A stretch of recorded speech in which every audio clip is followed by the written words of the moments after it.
Okay, hello and thank you everyone for coming tonight. I'd like to call this August 3rd, 2022 meeting of the Board of Zoning Appeals to order. And if you would be so kind, Jackie, as to call the roll. Sure. Skip Daly, Present. Pamela Davidson, Present. Guy Present. Loftman, Dee Owens, Yes. Margaret Clements. Yes, Okay, we have all 5 members and a quorum. okay, and since you've introduced and called the roll and our new member, Pamela Richardson is present, Davidson, sorry. Is present. I'd like to swear her in and welcome her to the Board of Zoning Appeals. We're so pleased to have you, Pamela. Thank you so much. So if you would be so kind as to raise your right hand and take your oath of office, and you can read from this oath and then sign it.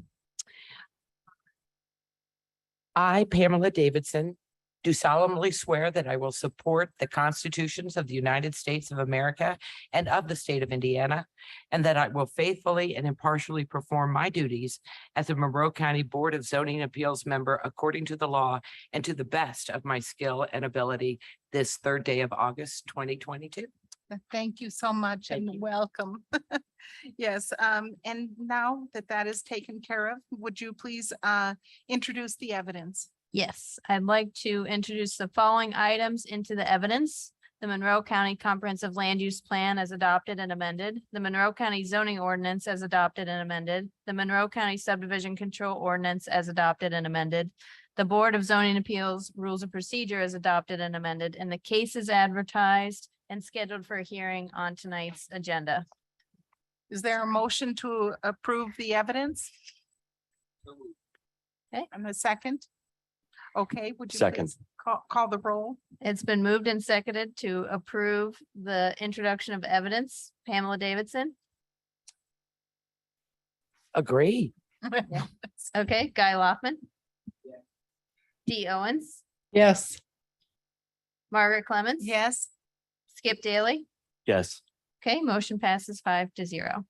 and could there be a motion for someone to move approval of the agenda as advertised and amended?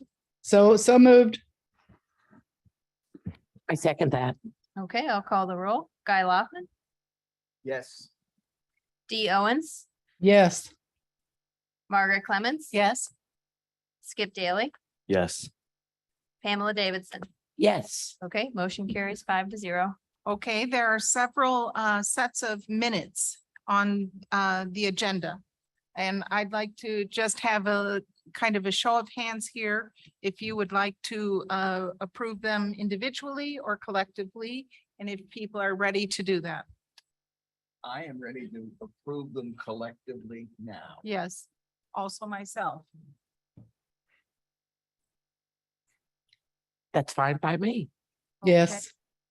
Okay, well then could we have a motion to approve the minutes collectively then? I move to approve the minutes. Collectively, I second that. Okay, and would you please call the roll, Ms.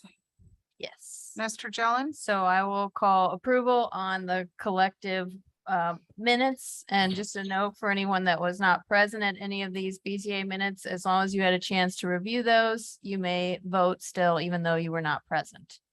So I'll go ahead and call the roll for the October 6th, 2021, November 3rd, 2021, December 1st, 2021, December 15th, 2021, January 5th, 2022, February 2nd, 2022, March 2nd, 2022, April 6th, 2022, May 4th, and May 11th, 2022. So a vote in favor is a vote to approve all of those minutes.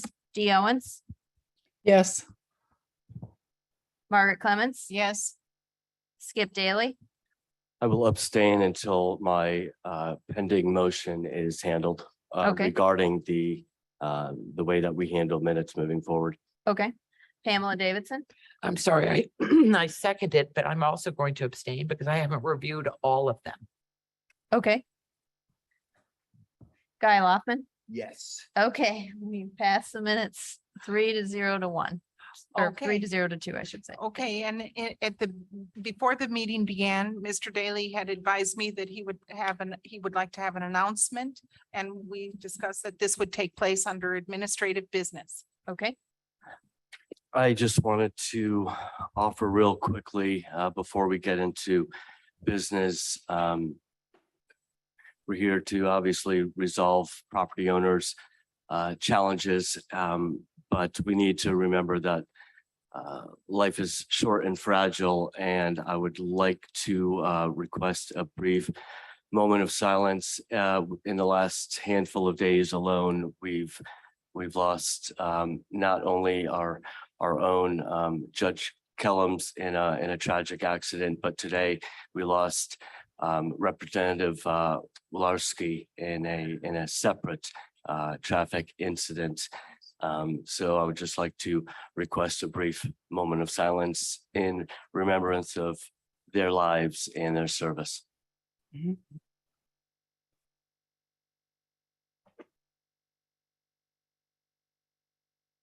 Thank you. Thank you very much for honoring our public servants and for taking the moment to honor their lives. And although a moment is not enough, we have them in our minds and their service in our heart as we move forward in this meeting. So the first item on the agenda is under old business, and this concerns CDU 21-3, a review of Bedford Recycling conditional use to Chapter 813 for central garbage / rubbish removal, which was approved on 9/1/21 concerning a property at 405 West Dillman Road. And Mr. Schilling, if you would please present this to us. Thank you very much. This petition is before you on a hearing on whether to revoke. As you noted, the BZA approved the petition originally. In the process of preparing findings of fact, the BZA concluded, I believe unanimously, that they had made an error of law due to the fact that the proposed use did not satisfy the elements of the central garbage definition. Under Indiana law and the Constitution, in order to revoke an approval that has been granted based on an error of law, the Board of Zoning Appeals has to conduct a hearing and give the petitioner an opportunity to respond to that issue. That was done last month, and at the conclusion of the hearing, the board was unable to obtain a majority vote on that issue. So it is back before you tonight to see if a majority vote can be obtained on the issue of whether the original approval for the Bedford Recycling conditional use should be revoked. Do members of the Board of Zoning Appeals have questions for Mr. Schilling? I do not.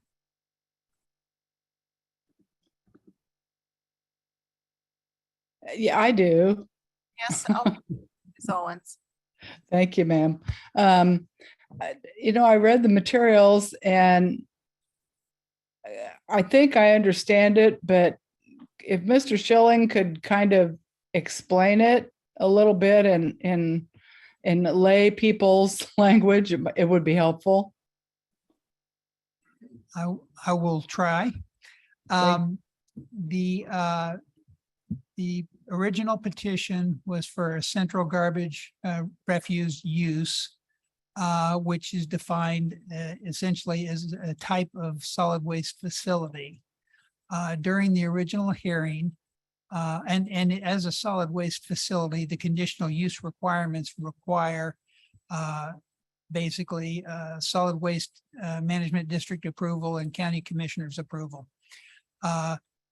At the original hearing, it was stated that those approvals were not required because the Bedford project would not involve solid waste.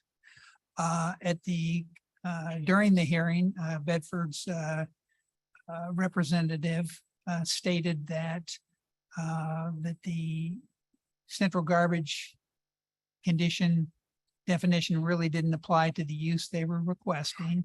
And I think Board of Zoning Appeals members agreed, but liked the idea of a scrap recycling facility. And so approved the conditional use. And that's in the preparation of findings to support the original decision. That's when the BZA came to the conclusion that the requested use was not satisfied. The central garbage definition was not satisfied by the use proposed by Bedford. So that's why they decided to conduct a hearing on whether the original approval should be revoked and give Bedford an opportunity to respond to that. Okay, I toured that facility with the Plan Commission. And it was voted on and the commissioners voted not to have it. So this is not a moot issue. That action related to a change in the zoning text.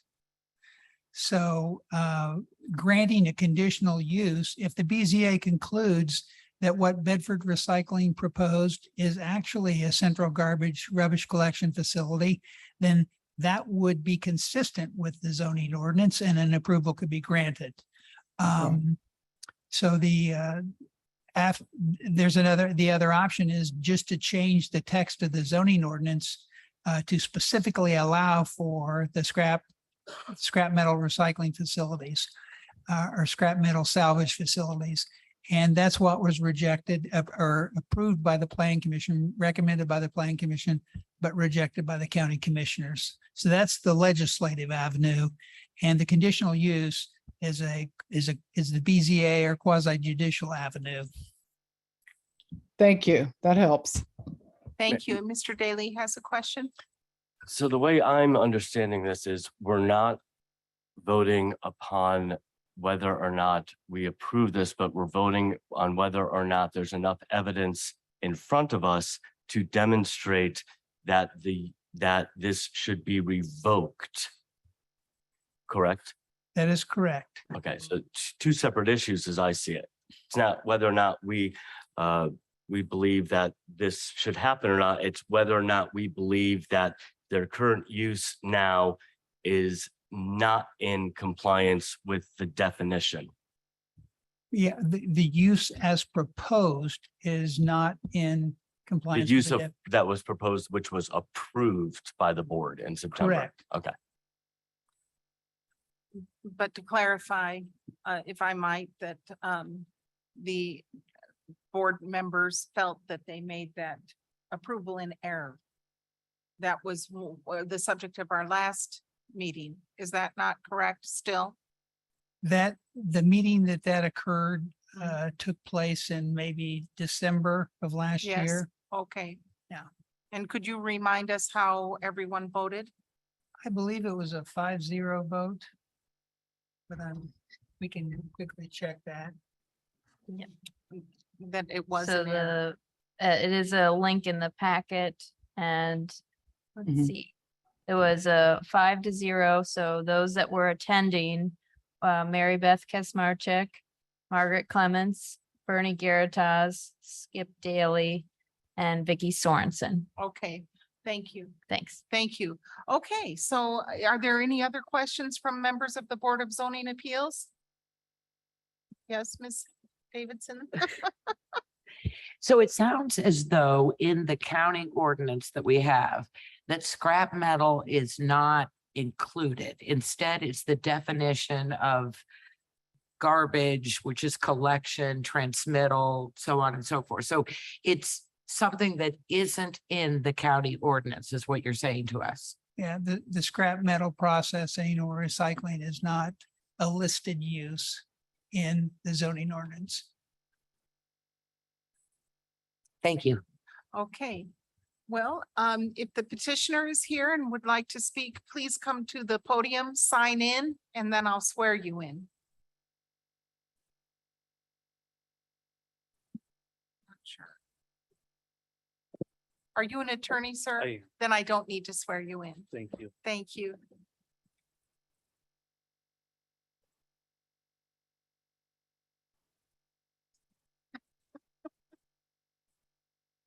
Three attorneys, right?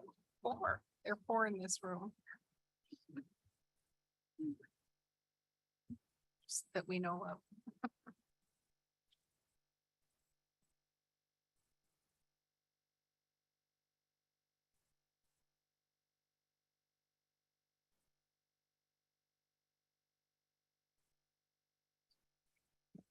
All right, thank you. Thank you for the opportunity again to speak on this matter. So really, the question at this point comes down, Your name, please. Dustin Plummer, I'm sorry. Thank you. Sorry. We had a chance to speak in June, but not everyone was here. So the question here is whether or not the grant that was given over 11 months ago was correct or not from a legal standpoint. And it really boils down to this definition of whether or not the use would constitute a central garbage rubbish collection facility. And respectfully, I have to disagree with Mr. Schilling that this use is permitted in the current ordinance, because not only does the ordinance speak to solid waste, but it also speaks to recyclable material. That's in the ordinance itself. It is also called out further in the conditions pertaining to permitted uses in the zoning districts, section 33, which states that central garbage and rubbish collection facilities, including recycling centers. So the use here, as indicated, is a processing center to collect ferrous, non-ferrous metals for recycling. And when we look at the definition of central garbage rubbish collection facility, it is in the minutes, it's in the agenda, and goes through a public or private establishment contracted to remove solid waste from residential or commercial uses and transport such waste to a locally operated public or private landfill or other waste collection facility designated for consolidation of garbage and recycled matter. I apologize. That is exactly what is happening with this facility. Is there is solid waste, and it is a tricky definitional question of solid waste versus recycled material. And frankly, they're used interchangeably almost in the ordinance. So it creates a complexity.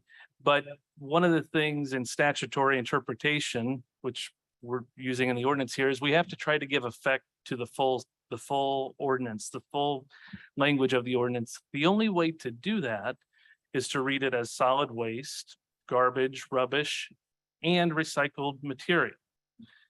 This facility is only doing recycled material.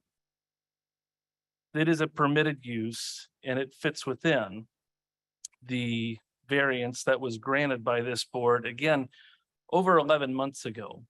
And really want to focus on that just a little bit. There have been tens of thousands of dollars spent between that day and this day.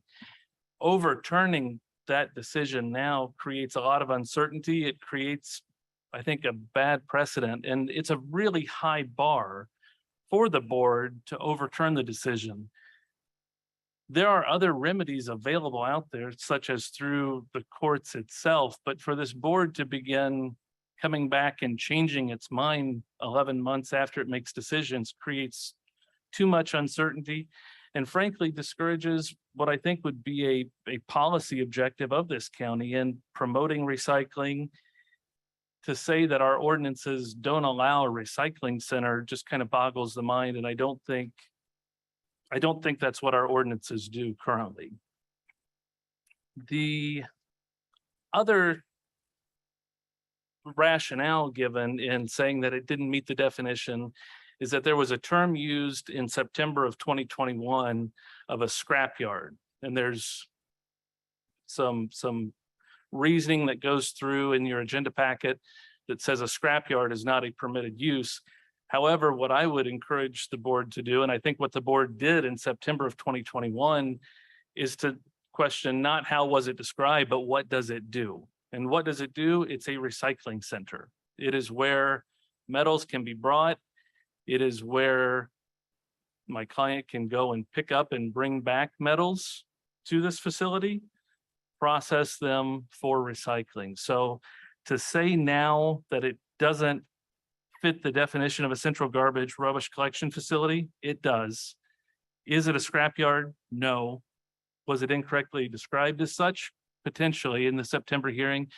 But what I would encourage the board to do is, the board got it right in September of 2021. The board should stick with that. I don't know exactly what happened in December. That was a closed meeting. And frankly, the rationales given at the last hearing as to why it shouldn't be seemed to bring in evidence that was not presented at the hearing in September. And that's a concern, a real concern, is you had a record that was set out, a decision was made, then behind closed doors, there seemed to be additional information that was brought in, and then this conclusion of, well, maybe it didn't meet it. Let's have a hearing.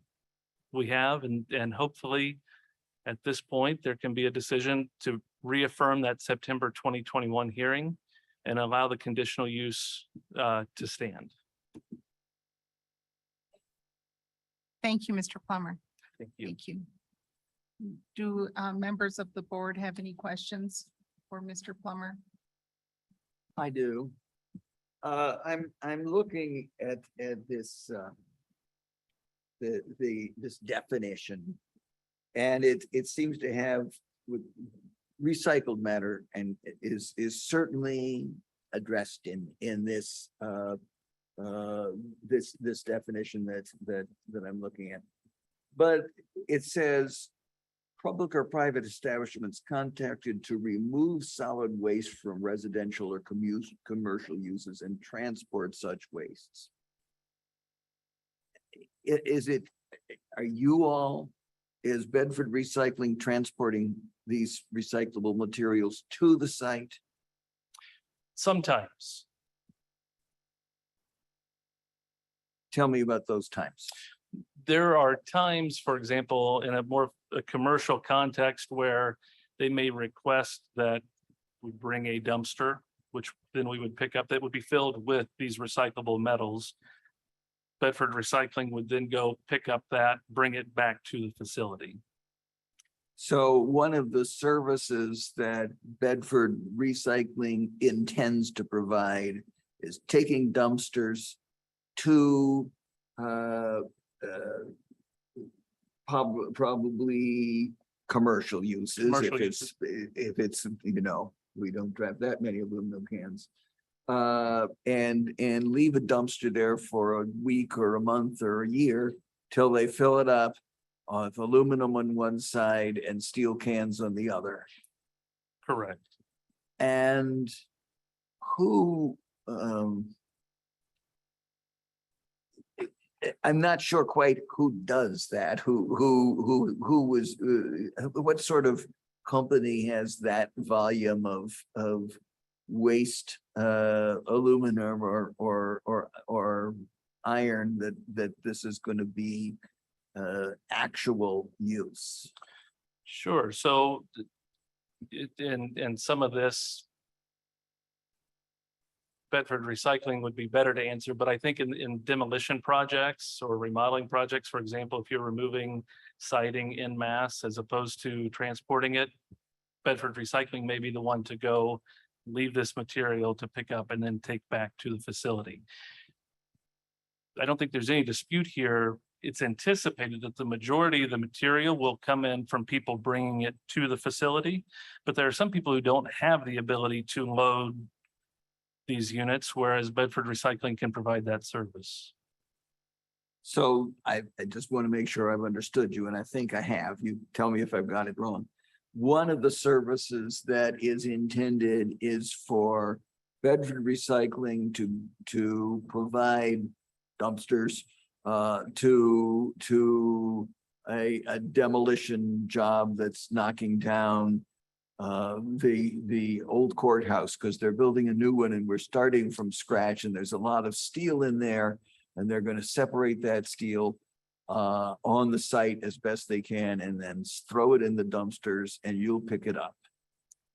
Correct. That would be a hypothetical that Thank you Yes. for clarifying that for me. Thank you. Me, Guy, because you looked at Mr. Lockman, because you looked at the statute, interestingly enough, it defines a public or private landfill or other waste collection facility designed for consolidation of garbage and recycled material. And you are into recycled material, no garbage, correct? That's correct. That's an interesting definition in that statute, don't you think? Yeah, it is. Read it again. It says, at the end, let me just read the whole thing. Public or private defining the central garbage rubbish collection facility. Public or private establishments contracted to remove solid waste from residential or commercial uses and transport such wastes to a locally operated public or private landfill or other waste collection facility, designed for consolidation of garbage and recycled material. So it puts both of those uses, and the garbage is not in your facility, it's recycled materials. That's correct. It's interesting. If it was and or would it, are you concerned about the and saying it better Yes. be both? Yeah. Okay, I wanted to make sure I I knew remember. what you were saying. Yeah. okay, are there any other questions from members of the board for Mr. Plummer? If not, Before I know this has come up before, but I would sort of like a chance to talk among ourselves yes, before we vote. we vote. We will hear next from the public. Good And then point. he will have Okay. an opportunity to rebut. And then we will then discuss among ourselves and then vote. Perfect. So, but did you have one more thing you'd like to say? I can wait. That's fine. Okay, thank you. Thank you. Okay, President, can I just remind all of our board members to make sure that this is being recorded for the public as well as for the record, to make sure that we have our microphones on and facing us yes, when you're speaking. Just make sure it's going into the, thanks. Yeah, Okay, I'm so- on, but Pam so- seems to be trying to manage hers, and maybe it's better if we just leave things. are there members of the public here who would like to speak in favor of the Bedford Recycling's argument that the designation as a recycling center should stand? Are there members of the public who would like to speak in favor of that? If you're online, if you would raise your virtual hand on Zoom or press *9 to speak in favor of the decision as it stands. Are there members of the public who are here to speak in opposition to the Bedford Recycling designation that it does not constitute a central garbage rubbish collection facility, and therefore we should revoke the decision of the Board of Zoning Appeals? If so, please raise your virtual hand, or if you're here in the room, please come to the podium, or if you're calling in via telephone, please press *9. Okay, then since there's no addition or, well, yes, There you is had- one person, sorry. there's one person. They just raised their hand. Okay, and if you would please, can you unmute them?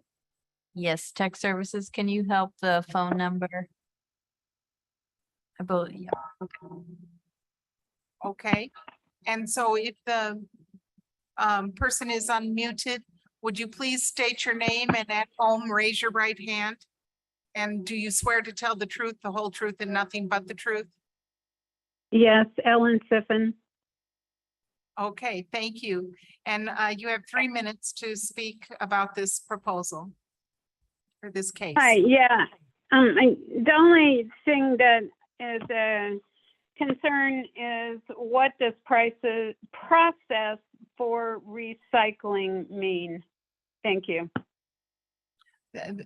Thank you very much. Thank you. And Mr. Plummer, would you care to come back and have your rebuttal? Thank you. Thank you. Really just a clarification on looking back at the ordinance. And I would argue that a lot of the statute is an and or implied.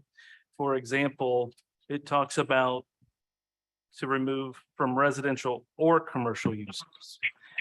I don't believe there are any facilities in Monroe County who necessarily discriminate between those two uses.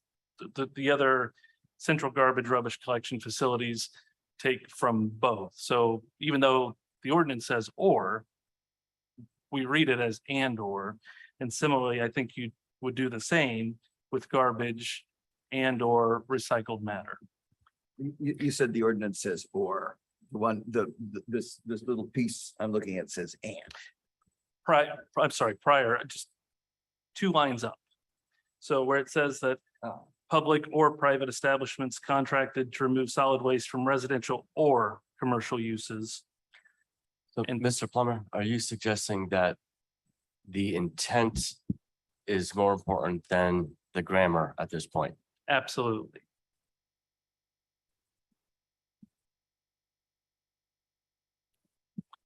Okay. Is there anything else that you would like to add, Mr. Plummer? Okay, Not at this point. And if there was, I couldn't understand the question from, Question regarding the price.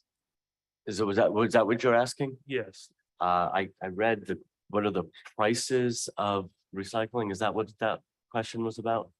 Prices for I processing. thought it was processed. That's what I thought I Yeah, I read. thought it was processing. I'm not sure how that would weigh What is into our the decision process? or whether or not you have the answer to that. I do not have the answer to that.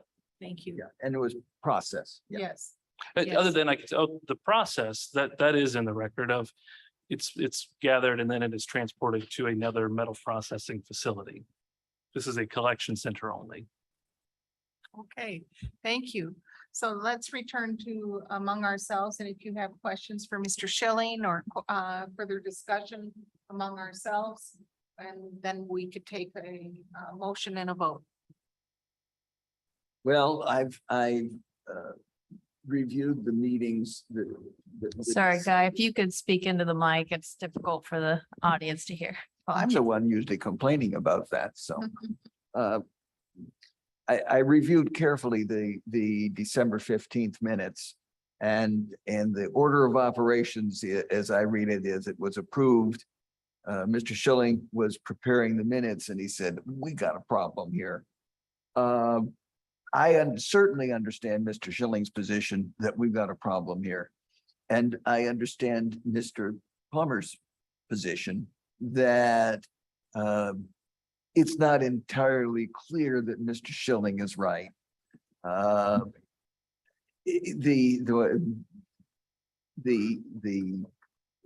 we are quasi judicial and have the duty to use our own skills to interpret it. But I don't see enough for me to be willing to personally override our attorney's determination that this is inappropriate. So I am prepared when we're ready to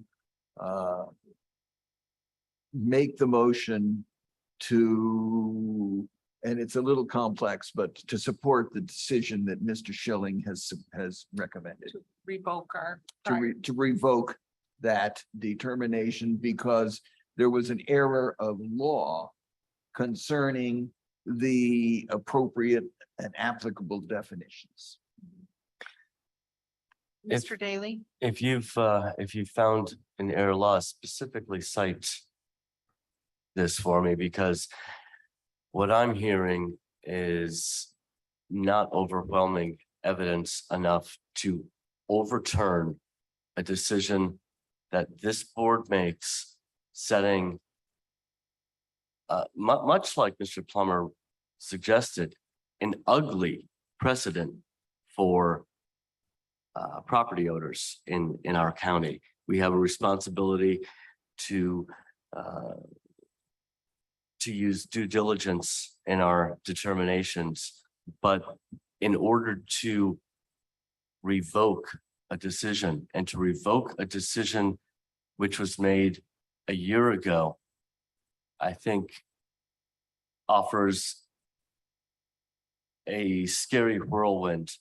And I believe the preponderance of evidence needs to be insurmountable. And it's questionable at best in my eyes. Well, I've got my hand up. If, yes, Ms. Owens. thank you. Just the way I'm reading this is not to talk about the evidence or as was seen by the members back then or anything, but the issue is, did the Board of Zoning Appeals exceed its authority? The BZA cannot grant conditional uses to that don't exist in the law. So therefore, it's like it shouldn't have happened in the first place. I totally understand that. What I've heard tonight indicates to me that even though it might feel a little squishy, there's enough room in the law for this particular facility to exist. So it's really, to me, it's a very confusing vote. The vote to revoke would be to say, in essence, we exceeded our authority. But in fact, did we? That's what I'm juggling with right now. And I do have a question for the attorney, if he could answer it. Is this facility at this time operational? Mr. Plummer, would you mind coming back to the microphone?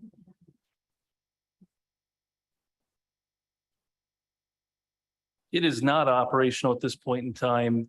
When I referred to the costs that had gone in, it was really around the legal work, the engineering work that has already been done. There are designs ready to go, but just awaiting kind of that final green light.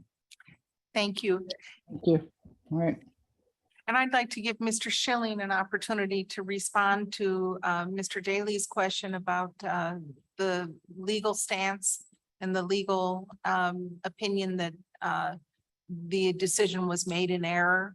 I'd like to give you an opportunity to respond to that. Yes,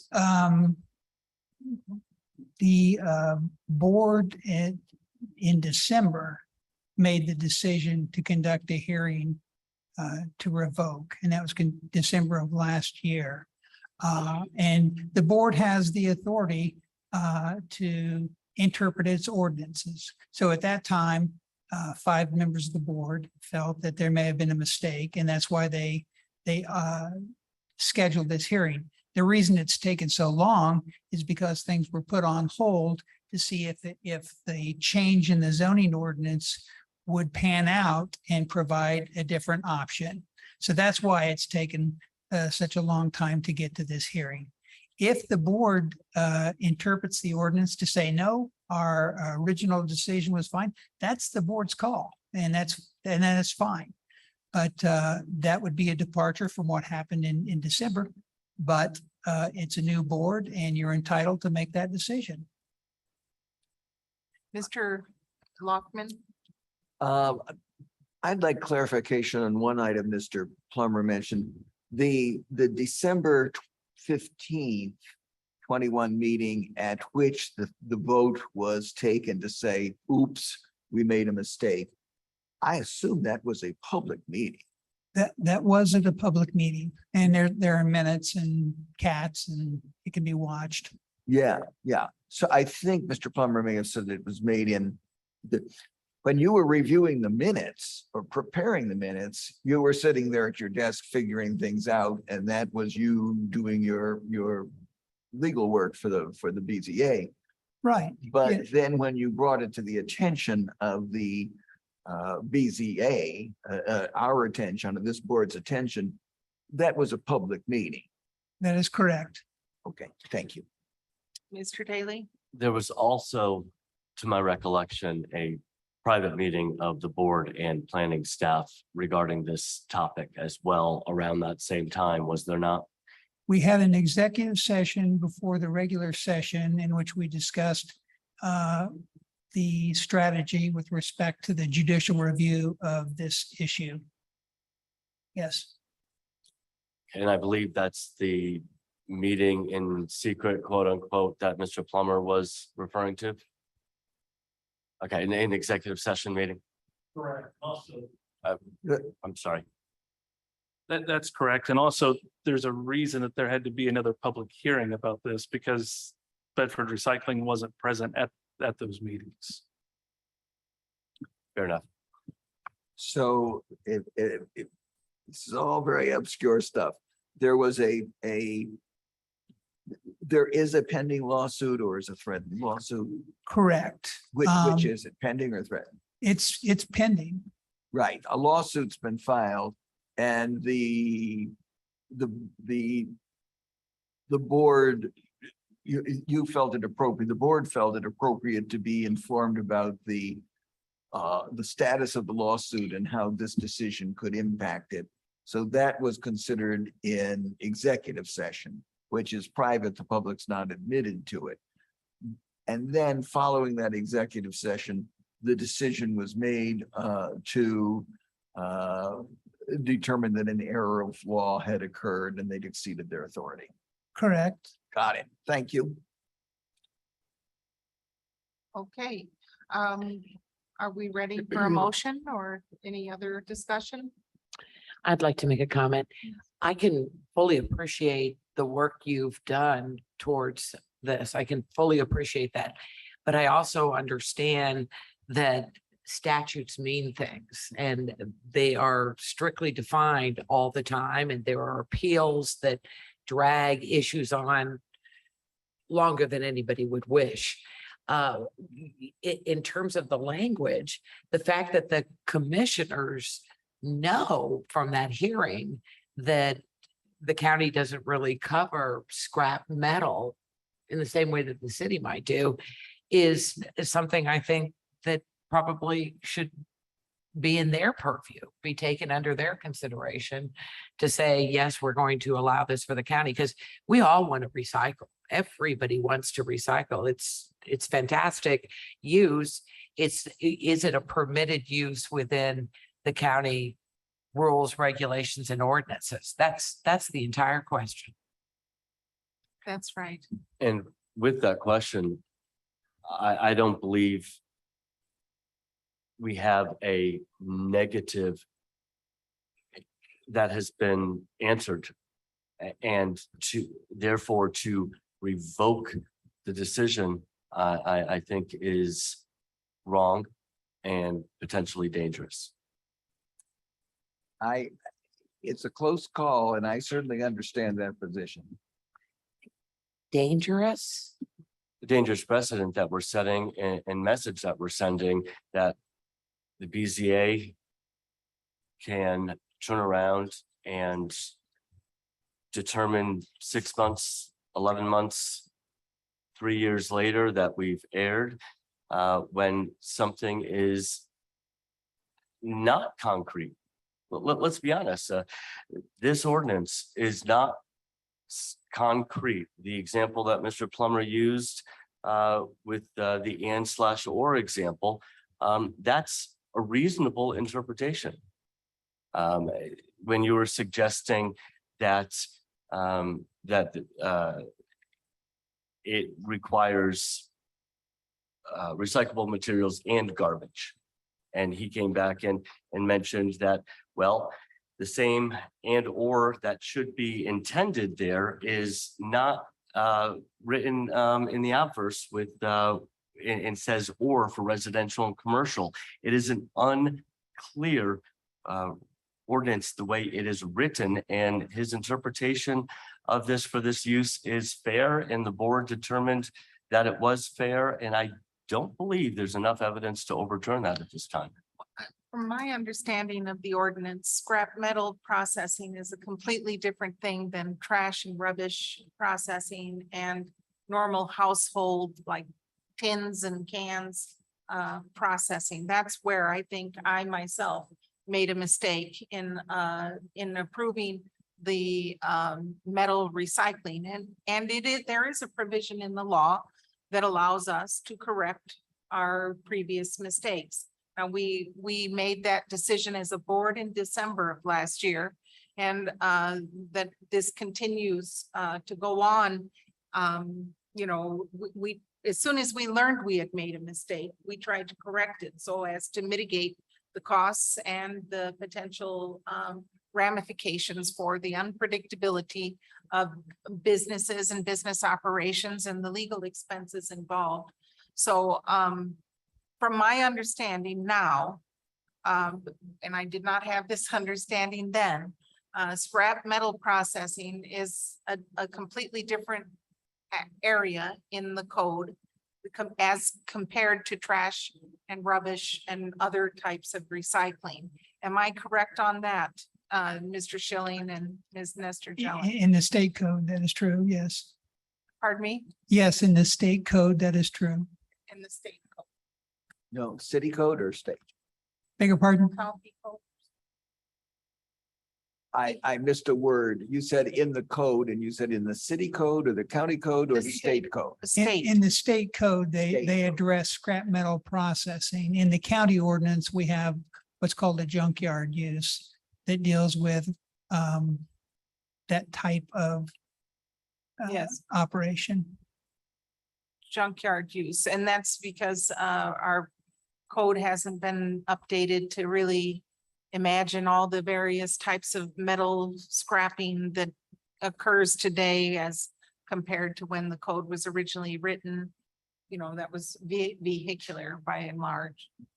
So I just wanted to make one comment to Mr. Adams that a lot of times law, legal proceedings, administrative hearings, they are not one and done. Hardly ever does that happen. So there's always some uncertainty because the great thing about government is that you can appeal. You can say, I don't like the decision and I want that reviewed. So it's one of the greatest things, but also an irritant, I am sure as well. Yeah, and I'm gonna agree with you. That's a wonderful part of our government, and we were the appeal. We were the appeal. And we approved. And there's not enough legal evidence to revoke that. Can I, yes, just, yeah, I'll take my hand down there. There's so much stuff here. Is it possible, and this, I guess, the question to Mr. Schilling, is it possible that this use, intended use for this facility fits under another section of the law, or is that the entire point? That somebody tried to push it into a particular section where it doesn't belong? That is the point of the December decision to schedule this hearing. Mhm. So, but would this facility fit under another section like junkyard, scrapyard, whatever? Would it fit? I believe it would fit under junkyard. Okay, because my understanding is it's mostly going to be used for automobiles. Yes, it'll have other uses, but it'll be used for automobiles to break them down and then take them to the Bedford facility. What does that entail if in fact, because we use the wrong section of law and therefore it is an error, then what would Bedford facility be able to do? Could they then come back and say, we want a conditional use under that part of the law and then we vote again? Is that what could happen? Well, the junkyard use is not allowed in the county as a permitted use or as a conditional use. And that was the basis for seeking a zoning ordinance change in front of the commissioners to authorize this type of use. Okay, so in essence, what we're saying is we don't want those facilities in this county at all because we don't have an ordinance that applies to them? I would say that the county commissioners rejected the proposed zoning change that would have authorized this use. Okay, okay. Mr. Daly. And I would like to say, you're suggesting that we don't have you're suggesting that we don't have an ordinance that applies to this when the whole matter before us is the board said that the ordinance can apply to them in September of last year. Yeah, I mean, I wasn't there then. I don't know, but that's what it sounds like. It sounds like that they were trying to fit a square peg into a round hole. And perhaps that was an error. That's what it's sounding like to me. Well, is there a motion?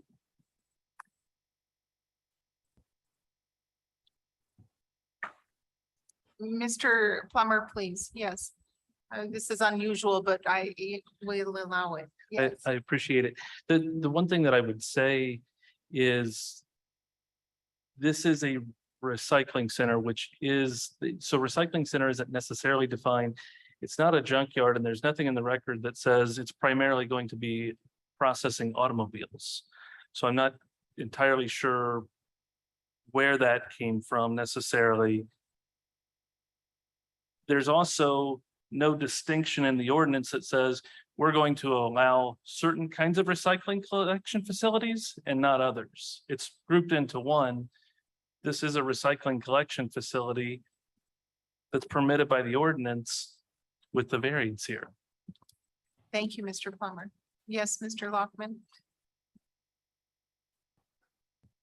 I move, based on the testimony and materials presented to the BZA during its September 1st, 2022 hearing on docket item CDU 21-3, the board, the BZA erroneously concluded that the use of proposed facility by Bedford Recycling constituted a central garbage rubbish collection facility use.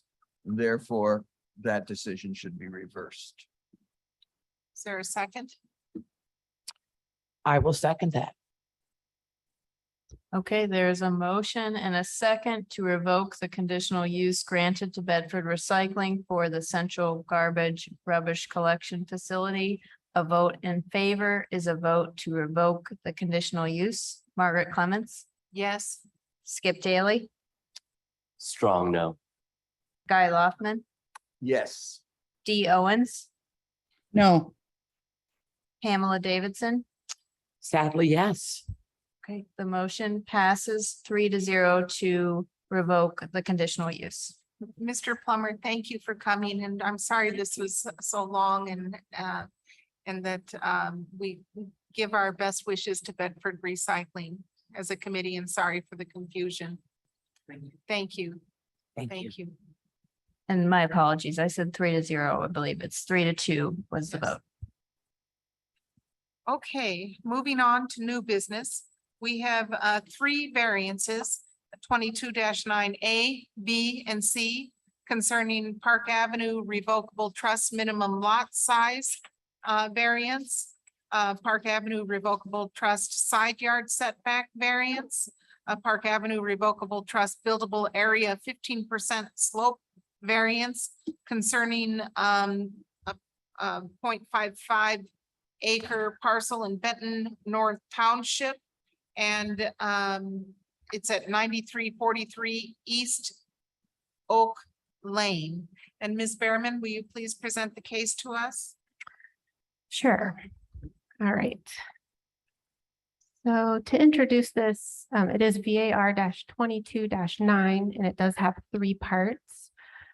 Basically, a permit was submitted R 21-653 for remodeling and also for a 1,869 square foot addition to an existing home that was 3,792 square feet. It's for the purposes of garage, basement, bathroom, workout room, office, closet. This would then total the house to be 5,661 square feet total. When staff was reviewing the permit, we found some floodplain septic system issues. Because of that, no additional bedrooms are permitted for this residence. And we also found issues with the previous building permit issued in 2017 under permit 17-R1-37. There was a setback problem that was created under that permit, which then triggers a minimum lot size variance, which is why we have three variances here tonight.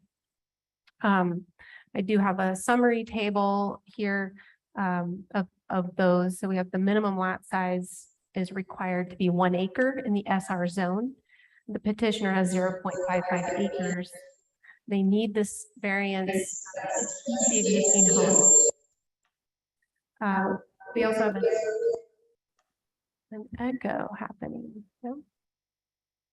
Okay. We also have a side yard. Does anyone have their Zoom on? Mr. Hoffman, do you have Zoom on?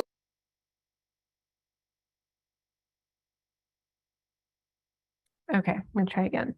So the side yard setback is 5 feet in the SR zone, and an as-built survey determined that the home is 2.5 feet off the property line.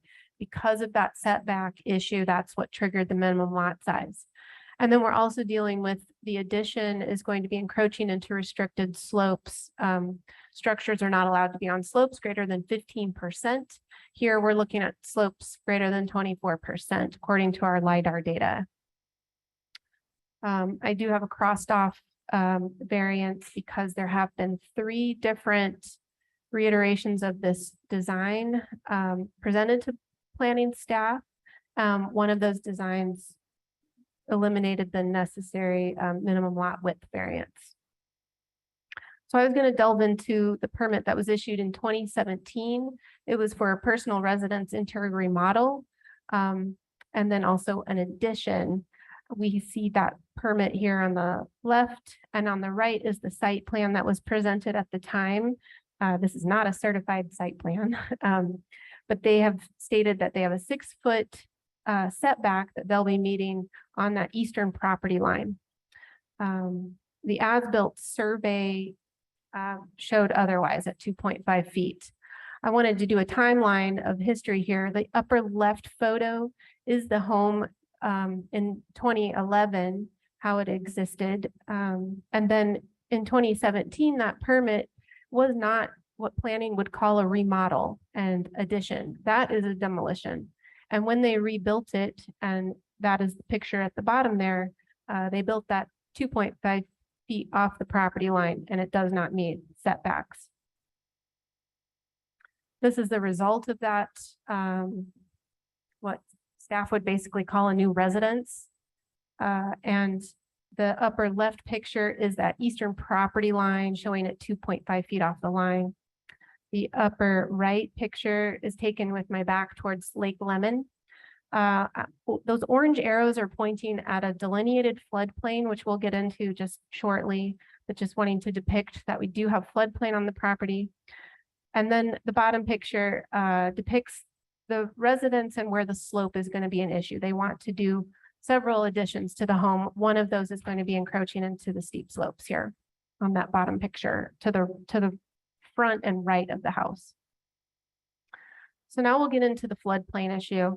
Highlighted on this is elevations 634 and 636. The base flood elevation for Lake Lemon, as established by FEMA and DNR Division of Water, is 635.1 feet.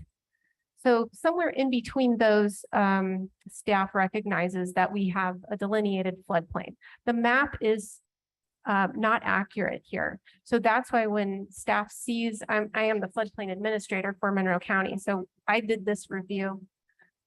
When I see the map and I compare it to the elevation, something wasn't right here for me. So I took a deeper dive into this one, and we get into the septic system. I'm going to briefly, I'll come back to this slide, but briefly I'm going to flash the as-built survey, which is on the left-hand side here. If you look at the bottom of that survey, you'll see the orange square. That is the existing septic system that has been determined by the health department. It is in the floodplain. So septic permit was issued in 2016, right before that demolition and rebuild, for a 3-bedroom home. The health department went out on site, did an inspection, found that the septic system that they were getting ready to allow to expand was in the floodplain. This is why there can be no further additional bedrooms to this structure because a bedroom is going to trigger the expansion of this existing septic system that's only allowed for 3 bedrooms. So that's when we started seeing new reiterations of our residential site plan or building plans here because they realized they couldn't add the extra bedroom that they wanted to. So coming back to this, one thing I'm going to point out that the engineer that certified this plot plan is depicting, there's a little bit in yellow here. This is something that was changed in the 3rd reiteration. They pulled the garage addition back and lessened that so that it would not trigger 50-foot width variance. So they did work with us there on that. The hash marked area is where the addition is going to be encroaching into those restricted slopes. That originally, I believe, was a bedroom to begin with. We now have a site plan or building plans that have been submitted, and I know it's hard to read here, so you'll just have to trust me, but where this yellow is, this has now been submitted as a fitness room, and the sliding glass doors and the 2 windows have been demonstrated that they will not open or operate. There has been an affidavit submitted to the health department stating that these windows and sliding doors are not going to open because that does then infringe upon it being considered a bedroom. I put in staff report the definition from the local health department's bedroom definition. I also have included the affidavit from Tad Miller, the owner of the Park Avenue Revocable Trust. And he has stated that they will keep the number of bedrooms in this structure at 3. I have included in the packet the letter to that was submitted for the original 4 variances, which is now 3 variances. There is also in the packet the full site plan. I've also included a drainage and erosion plan that the petitioner has submitted. And then we have 3 letters of support, all neighbors of the property out here that hopefully you had a chance to look at in the packet. And now I'll get to the staff recommendation. So for VAR-22-9, Part A, I'm calling that the minimum lot size variance. Staff recommends approval of this variance. The variance will allow for the existing home to remain in place as it is. Staff recommends approval of variance VAR-22-9A, the side setback variance.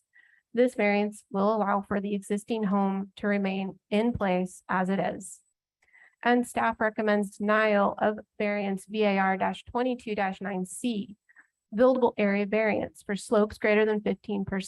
The proposed addition would increase the residence from 3,792 square feet to 5,661 square feet, most of which is for a fitness room and for a basement that wasn't specified for the use, but does have sliding glass doors and windows.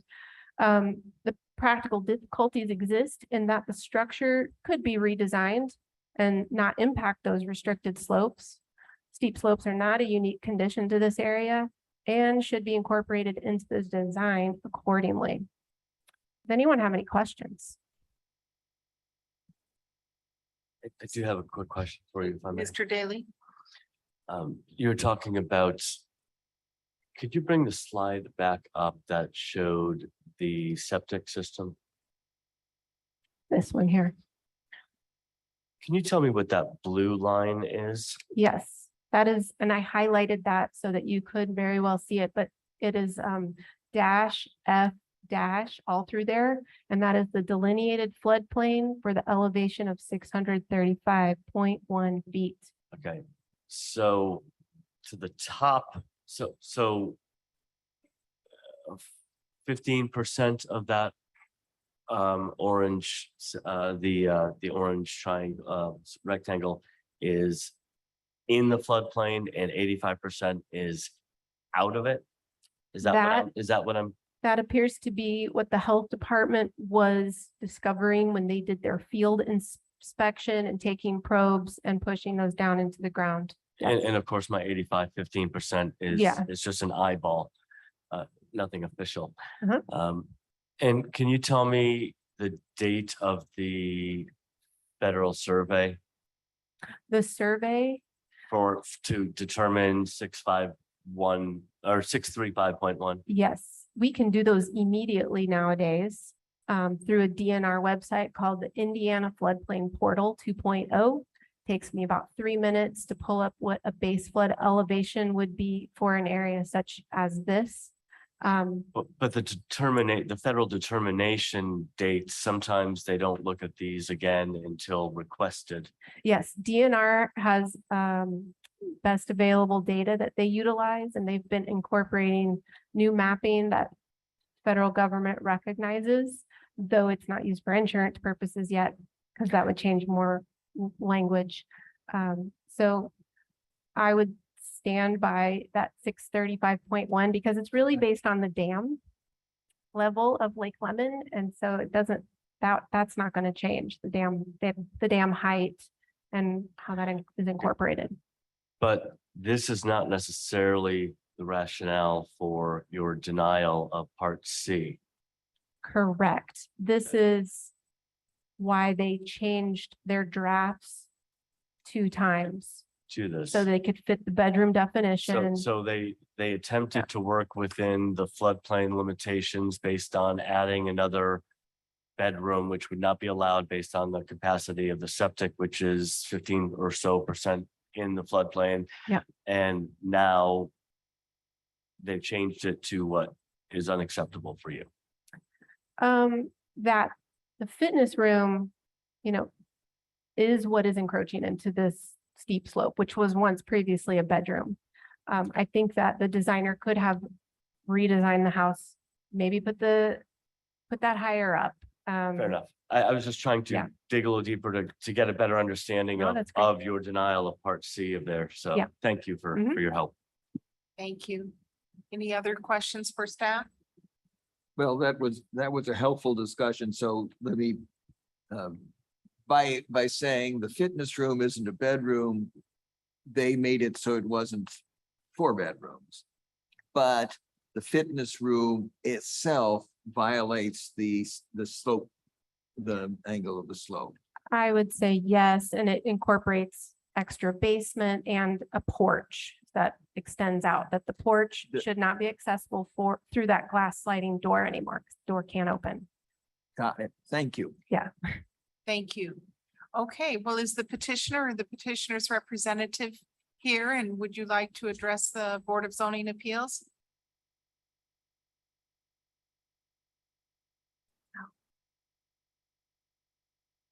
There is someone with their hand raised.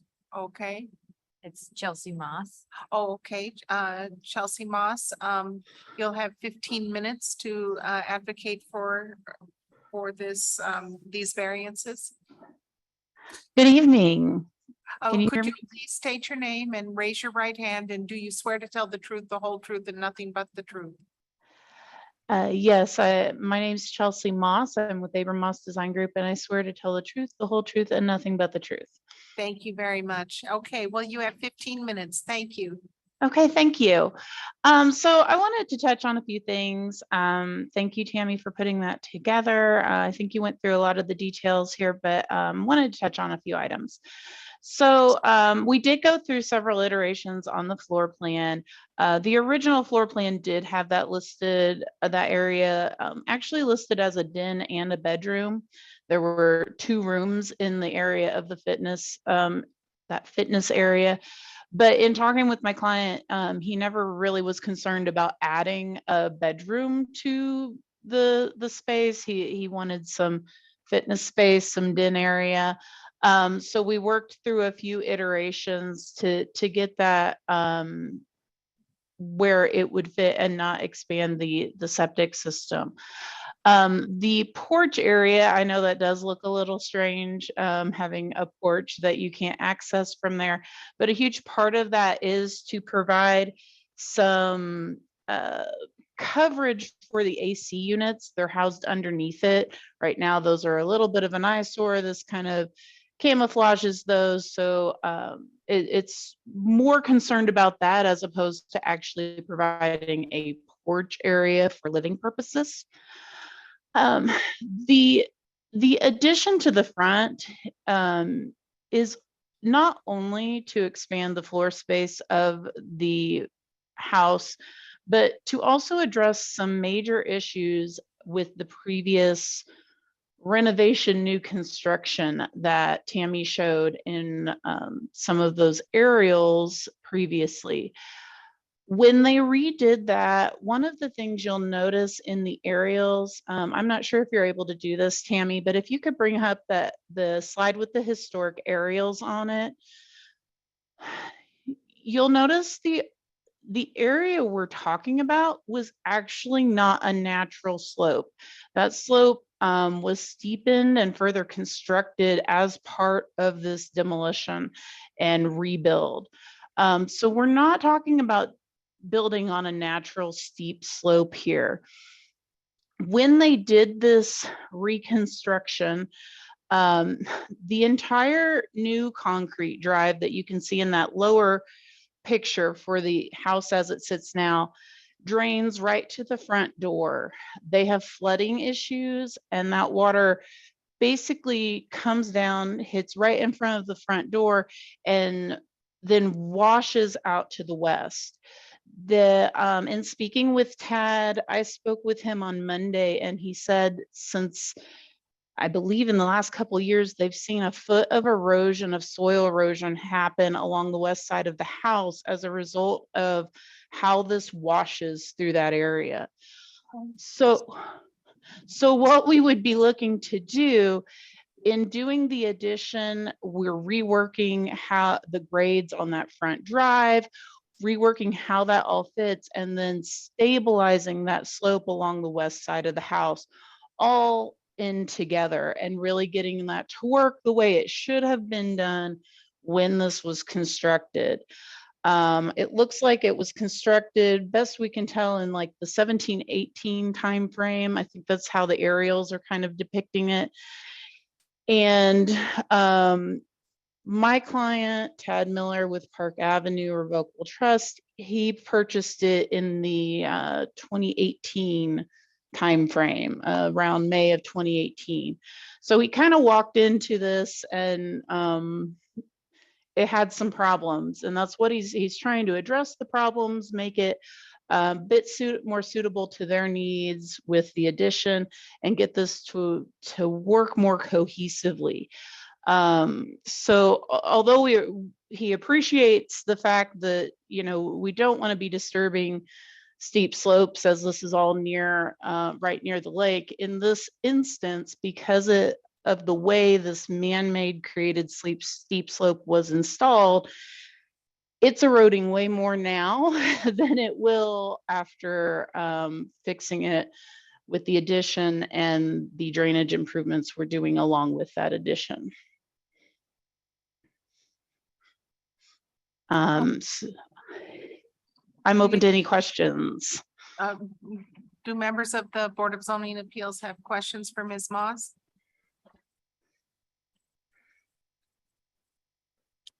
Okay, Well, let me, yeah, I do. okay. I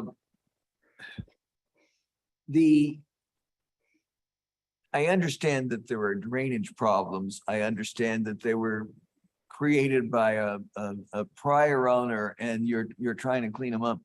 And I also understand you want this addition to the house. Your clients want this addition to the house. It seems to me that the drainage issues could be addressed without the addition that gets into this steep slope. Is that right? Well, at that point, you know, we're probably talking reducing it to not a steep slope. Like, so you're talking about earthwork and regrading this area. So then you get into a determination of, well, if we regrade this, we put a retaining wall in. At that point, why can't we just build the foundation that we were going to put instead of putting a retaining wall in place. And that the approach here is kind of trying to fix two issues for the client simultaneously. Fix these drainage issues, and they need the more space. I don't think, yes, you have potential for building up further, but do you really want to be throwing another third story on top of a lakefront property out here and still having to build a retaining wall to address some of these slope issues over there? Okay, but as I understand that answer, my question is, they could address the drainage issues and not put in the addition. They would just rather do what they'd rather do than just fix the drainage. That, got it? I'm not sure I agree with your interpretation of that, but we're looking at probably doing a retaining wall of sorts similar to the foundation that we're installing if that had to be addressed. Thank you. I see that I believe one other person wanted to speak with the 9 minutes remaining. I'm not sure if they still wish to speak or not. You mean the It's a petitioner, petitioner, Yes. Mr. Tad Miller. Mr. know. Tad Miller? If tech services could unmute Mr. Miller? And when you're unmuted, Mr. Miller, would you please state your name and raise your right hand, and do you swear to tell the truth, the whole truth, and nothing but the truth? I agree to tell the whole truth, nothing but the truth. Okay, and your name is Mr. Tad Miller? Yes, it is. Okay, and yes, we look forward to hearing from you. I apologize. I was just gonna state what Mrs. Moss already stated, that I cannot fix I might be able to fix the drainage issues, but I cannot fix the erosion issues without this variance, because I will have to remove that man-made slope, because that man-made slope is what is causing the erosion. So if this variance is denied, I basically am going to have to just let it keep eroding, because I cannot do it without putting in some form of foundation or retaining wall. So I was just repeating what Ms. Moss was saying. So that's why I raised my hand. Thank you, Mr. Miller. I think Ms. Davidson has a question for you. Yes, I do, Mr. Miller. Is it the man-made or the slope they've adjusted that is causing the draining and erosion problem? Or is it that paved driveway we see? Which is it? The paved driveway the paved driveway is in the place of the former driveway. And the former driveway before the man-made was at a lower slope, so that erosion would not happen in this area. So when they increase the steepness of this slope and I'm as frustrated with this builder as anybody, so it has been a very frustrating process to inherit this. So I apologize if I am my emotional. But so when that where you see pavement, the same area that pavement was already going, it just extended down over this grade at a lower slope.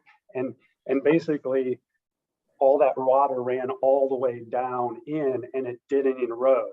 So what they've done is they've now put dirt back in the place of where concrete was before. And now all that dirt just flows down into Lake Lemon, causing problems. And basically, until I mean, literally, there's no way without doing what we're talking about. If it's denied, basically what you're saying is we're going to just let this continue to erode in Lake Lemon, because I'm restricted from doing anything in that area. And really, I'm just putting it back like it was before. The way we can do it is we can actually do an actual drainage as we've done in the plans and be able to repair that by not having this unnatural ultra steep slope in there. Thank you, Mr. Miller. Okay, I'm going to now hear from the public. If there are members of the public here or on Zoom or on a telephone who would like to speak to support these variances, please come to the lectern and sign in and be sworn in, or raise your virtual hand on Zoom, or press *9 on the telephone so that you could speak for 3 minutes in support of these variances. I see no one in the room, or we detect no one on Zoom or on the telephone. So is there anyone here or on Zoom or on the telephone who would like to speak in opposition to these variances? I see no one. So we come back to the board for further discussion and or a motion. Yes, Mr. Daly? May I ask, Mr. Berman, one quick question regarding the petitioner's claim that there's an actual environmental advantage to the work that he's doing. Can you confirm or discuss your thoughts on that subject? Right, I'm not one to design. Normally, I review plans. Going to their draft plan, I mean, they're still planning to do a garage addition that would fit within the realm of not disturbing the slopes and redoing that front area. And then they have 2 additions down closer to the lake that's gonna bump the house out more. Those don't encroach into those slopes. We see people correct drainage issues often. Sure, retaining walls are utilized. I'll point out that, you know, we have seen next door to the west, this person completely has demolished and rebuilt their home as well. It was an enforcement case because they were pushing things into the floodplain. That site also was not stabilized. It's just that one has been a source of erosion issues as well. I don't know if that is partially some of the issues because they had never had their site stabilized, but there might be a way to redesign it without that addition and still deal with that drainage and erosion problems. Okay. Any other questions for staff or further discussion?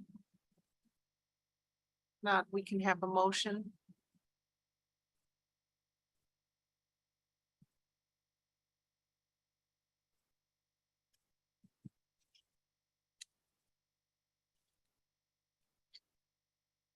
I move to approve variance 22-9A and 9B, and to disapprove variance 22-9-C in accordance with the recommendation of staff. So they couldn't hear you because of the microphone.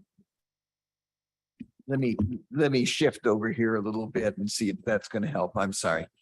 I'll start again.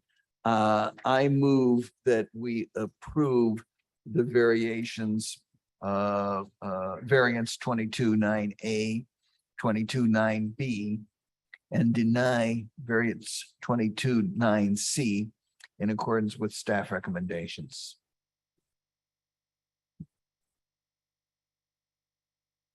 Mr. Daly has a point of order. I did, yeah, point of order. I believe we would need to have 2 separate motions, one of an approval for A and B, and then one of a denial for C. Would that be correct? I think it might be a little bit clearer if you do it in 2 motions. One is to approve A and B, and then I'll call the roll for the denial of C. Is that okay if I split it up? That's fine. Okay. Glad to do it in a better way. Okay, I always appreciate guidance. I move approval of variance 22-9A and 22-9B. Is there a second? I'll second. Thank you. Please Okay. call the roll.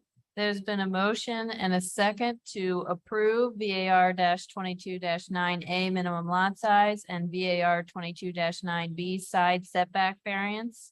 A vote in favor is a vote to approve both 9A and 9B. Skip Daly, Yes. Guy Loftman, Yes. Dee Owens, Yes. Pamela Davidson, Yes. Margaret Clemens. Yes. Okay, that part of the petition has been approved unanimously. I move to disapprove variance 22-9C, 15% slope variance. Is there a second? I will second that. Okay, it's been moved and seconded to deny the buildable area variance VAR 22-9C. A vote in favor is a vote to deny the variance. Madam Guy President. Loftman, Yes. Dee Owens, No. Pamela Davidson, Yes. Margaret Clemens. Yes. Skip Daly,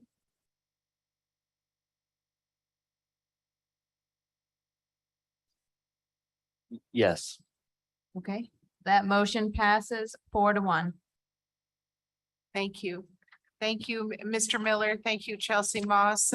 We're sorry that you didn't get everything that you were requesting, but we feel that those slopes have to be enforced and protected. And we appreciate your coming to speak with us and to make your case to us tonight. But we're sorry, congratulations on 2 out of 3 of your requests. Thank you. Okay, so we're moving on to, item 4 has been continued. So there are a set of 4 variances, 22-20A, B, C, and D, concerning the Wisely minimum lot size variance, a Wisely buildable area variance, a Wisely Eco Area 2 variance, a Wisely Eco Area 3 variance, concerning 2.25 acre parcel in Salt Creek Township at 4505 South State Road 446. And did I pronounce the name correctly, Wisely? Or is it? I believe Okay. it is Wisely, yes. Okay, thank you. Thank you, Daniel. Will you please present the case? All right. So as you mentioned, this is 4505 South State Road 46. at the And Salt Creek. please get into the mic as much as you can. I apologize. So this is 4505 South State Road 446 in the Salt Creek Township, section 20. The acreage is 2.25 more or less acres. And there is a bit of an interesting wrinkle in that, as will be explained. And this was triggered by a residential building permit R-22-611 for the construction of a new single-family residential home, the extension of a driveway, and the replacement of an old septic system. The building permit is for the construction. And this will replace a mobile home on the property. The interesting wrinkle in the acreage here is that after searching through various deeds on the property, they show a reduction in acreage in a recent survey. What was previously recorded in the deed as 2.75 acres, more or less, is now 2.25 acres, more or less, after a survey done in 2021. And since we must go by the surveyed acreage and not the prior legal acreage, a minimum lot size variance is now needed. These 2 maps show the property. The map on the left shows the slope of the property. And the site condition map on the right shows the ecological areas, the areas of the property that are in the environmental constraints overlay. As you can see, that is indeed most of the property being either in slopage or in an eco 2 or 3 area.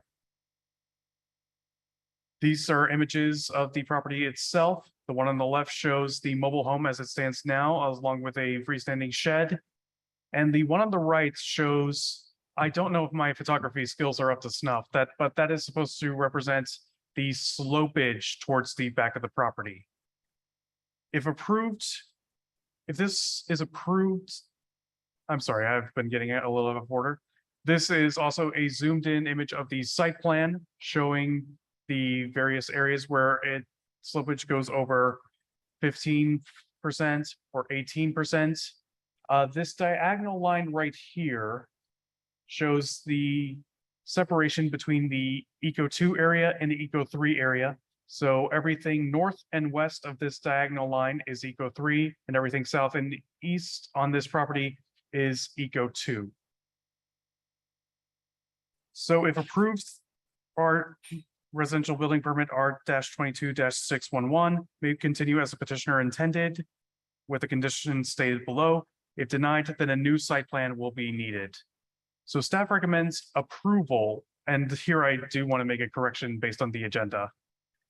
The agenda says that we approve with conditions variance 22-20A and variance 22-20B. We are recommending denial for variance 22-20B. I apologize for any confusion. I missed that when the packet went out. So the recommendations are as follows.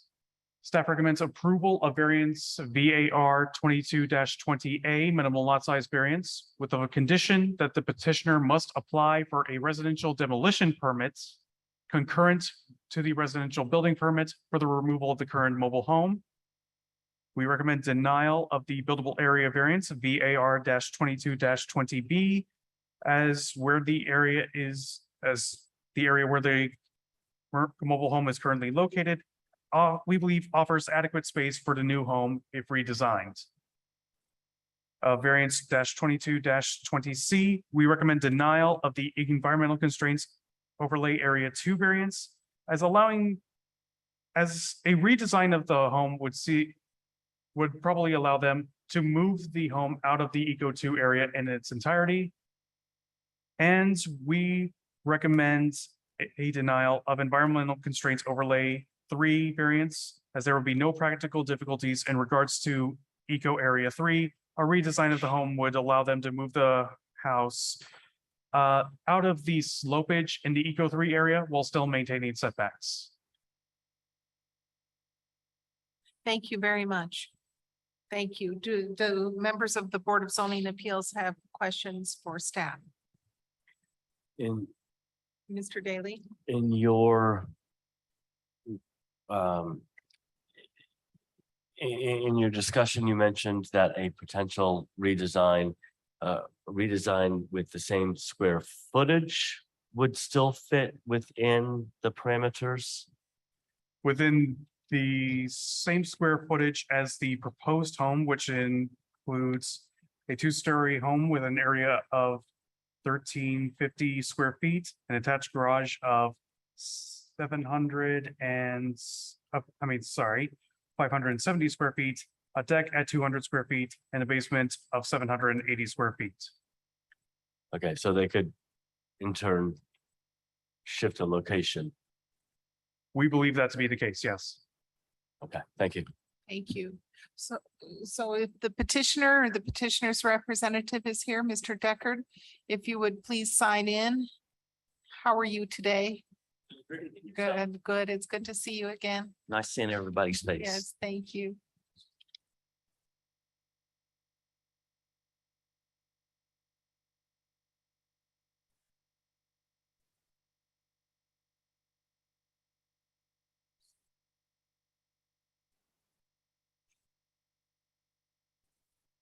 Would you please raise your right hand, state your name, and then do you swear to tell the truth, the whole truth, and nothing but the truth? My name's Eric Deckard, and I do. Thank you very much. So you have 15 minutes to present to us. Sure. Petition. Yeah, please leave the site plan up so that I can just kind of explain and walk you through what I'd seen and some of the biggest challenges here putting the site plan together. Daniel, if you could go back to the site plan. Yeah, thank you. So biggest challenge here has been the septic field. We waited several weeks waiting on the health department to try to find a suitable spot here for a new septic field. Unfortunately, we had to put the septic field kind of right in the middle of the buildable area here that we really would have preferred to put the house. Well, in doing so, that only left us 40 feet from the edge of the septic field to the front yard setback. We're currently looking at a footprint of about a 50 by 50. It's a modest size home, about 1,300 square feet. And we must have at least 10 foot of separation between the septic tank or septic field per state code. 40 feet does not allow even a home that was 30 feet and with a porch in a case like that to allow for that 10 foot of separation. So to rearrange this lot, I've tried to put a house in between the front yard setback and the septic field. Now, in speaking with the health department on several occasions here, he does have a little bit of wiggle room. I might be able to slide the septic field up, of course, with coordination with the health department in doing so, to try to pull the proposed house location up out of the slopes. But what I'm showing you here today is where the actual septic field got approved.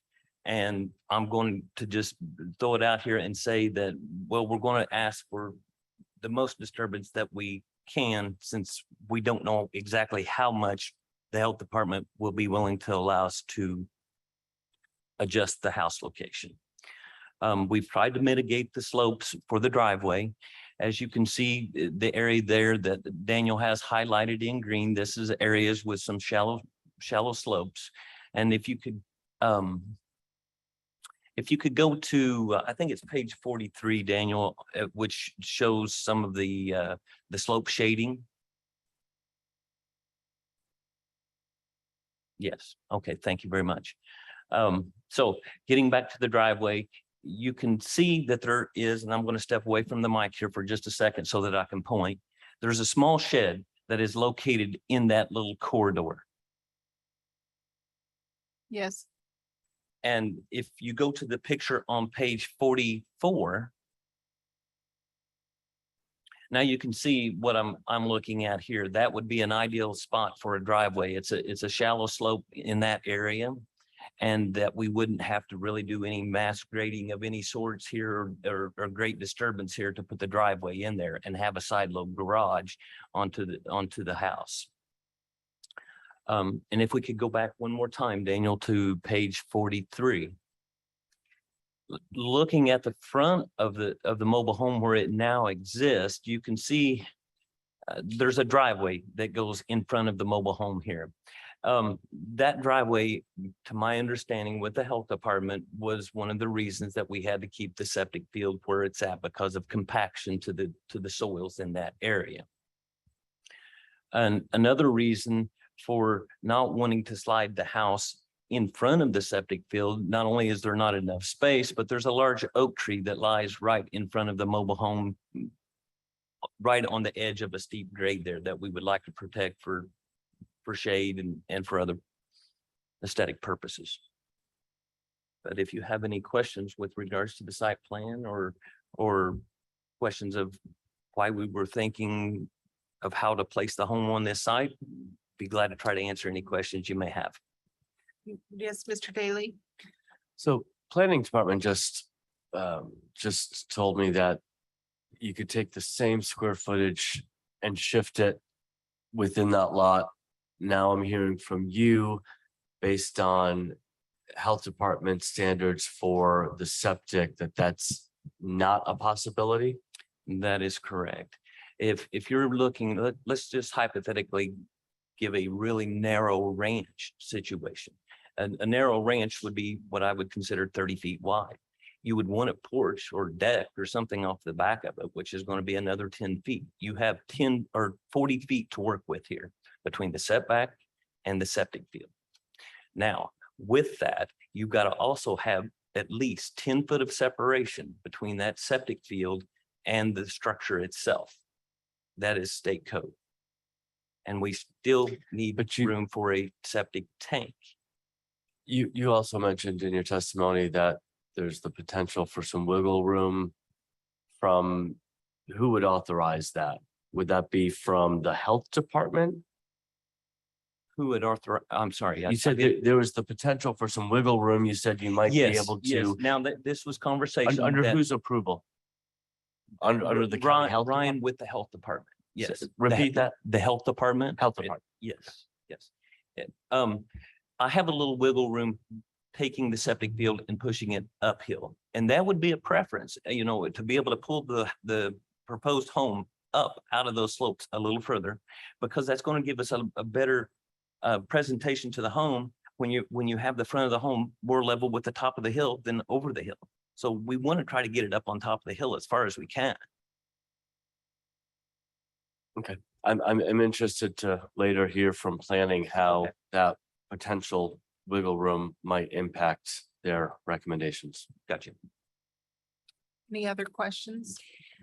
How long before the health department finalizes those choices and decisions for you? It took us several weeks to get the septic permit. And this, as far as being able to shuffle the septic field, that is just verbal. And like I said, I would work with Ryan on that with the health department on the maximum amount that he can get me out of those slopes. Because that's always been the paramount thing, is to try to stay out of the 15 and 18% slopes. Thank you. I just have one question of, would front yard setback help you out? Variance to the front yard setback help you out at all? Or Well, the power lines? The thing about the front yard setback, Margaret, is that if you look really closely here on this slope shaded map, this red area right here, it's approximately head high and it's about a 2-to-1 slope. It's very steep. You would literally have to create a staircase down from the front of your house if you crowded that front yard setback. So Would it help out with the septic at all? I don't think that would help Okay. the septic, because my understanding is the compaction of where the driveway was at I in front see. of the mobile home. I see. Okay, thank you.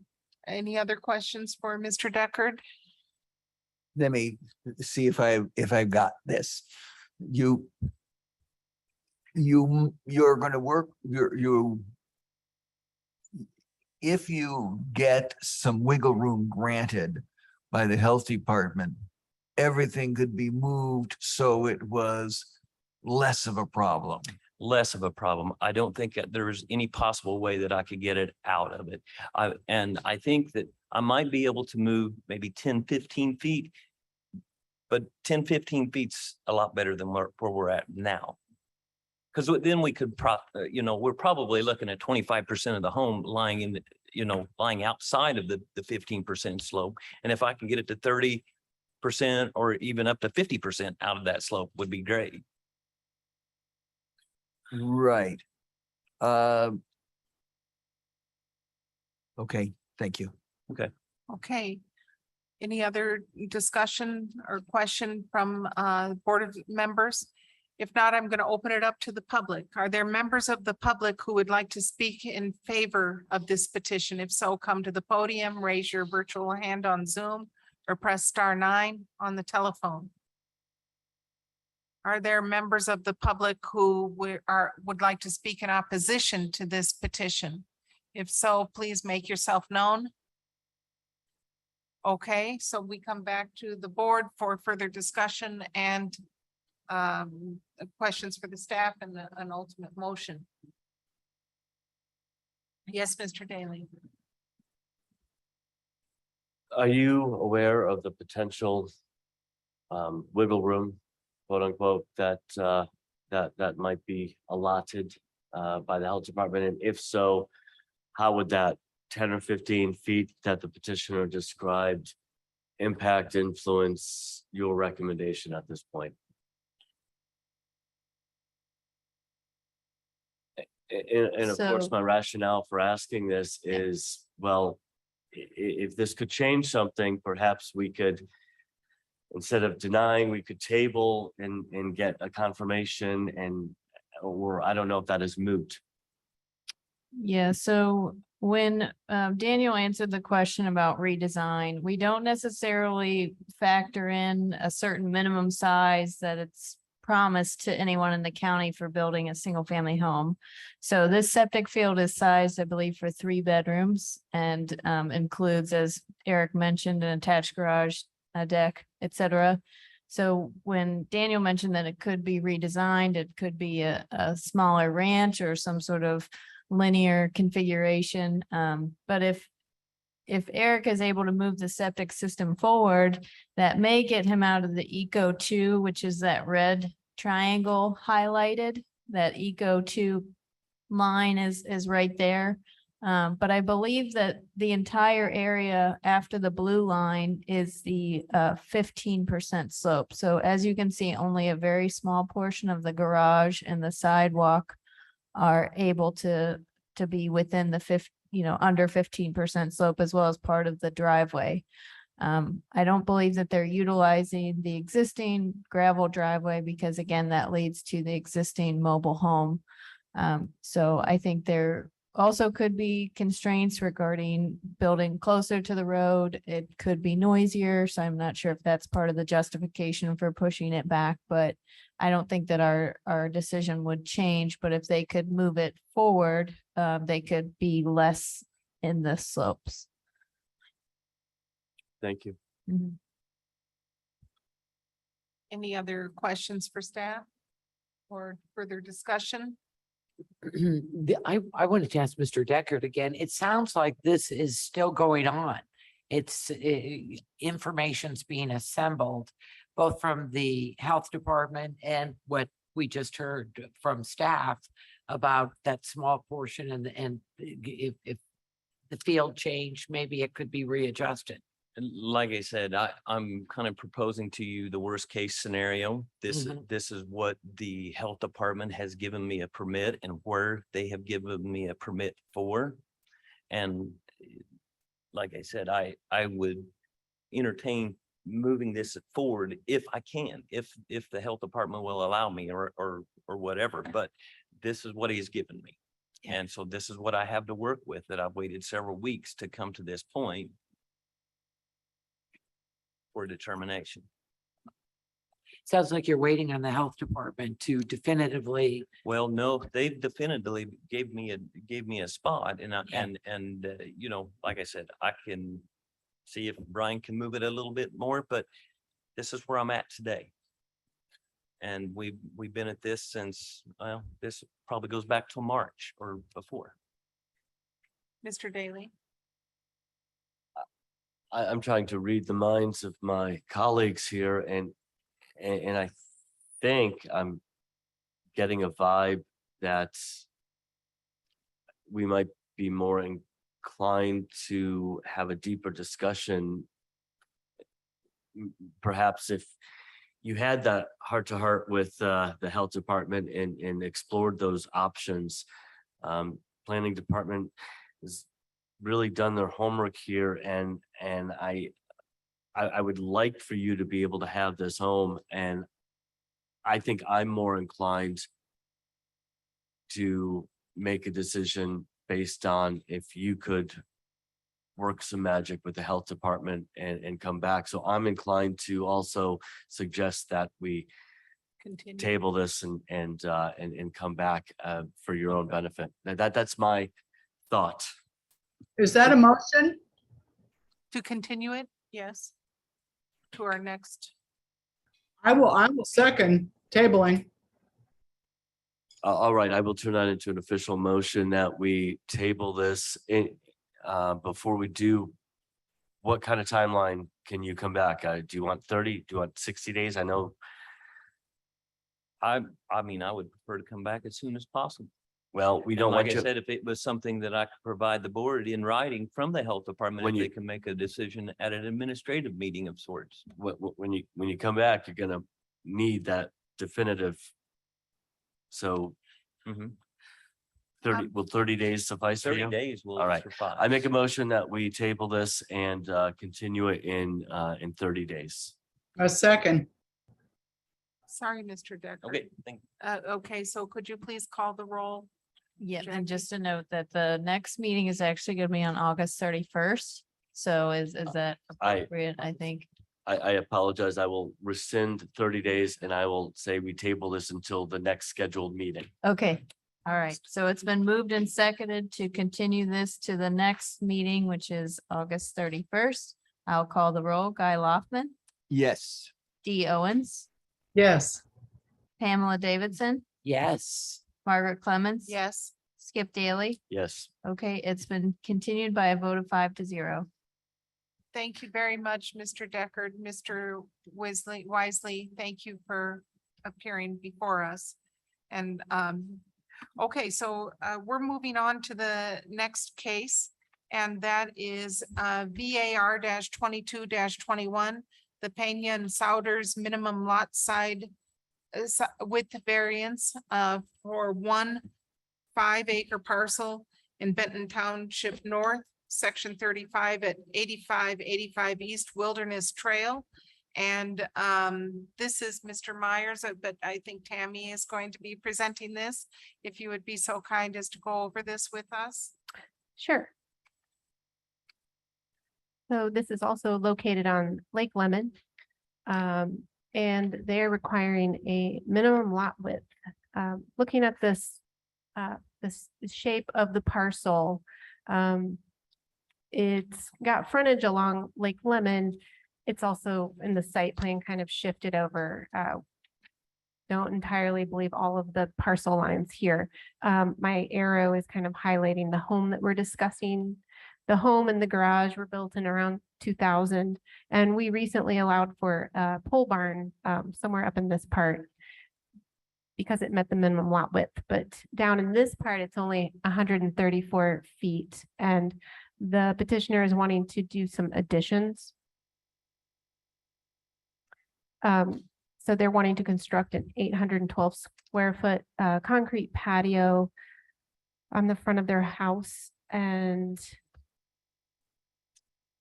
again, they're going to need that minimum lot width variance in order to do that. It was discovered during the review of the residential building permit R-22-667. So these are just a couple of pictures of the home. There are more in the staff packet. They're also doing a front porch on the north side of the house. And then on the picture on the right is where they're going to remove this porch and do a covered type of patio. We do have letters of support that were handed out to you today here that were submitted after the packet was released. So if you've had a chance to review those, Dee had not gotten one of those. So I'll leave this here just for a moment for you to see these letters of support.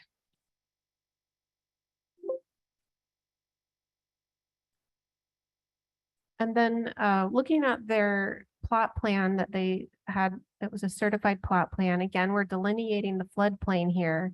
Their porch is coming right up to the floodplain. I have done some additional review and have received additional information. So I'm pretty confident that their structure is going to meet base flood elevation and won't be just within the special flood hazard area.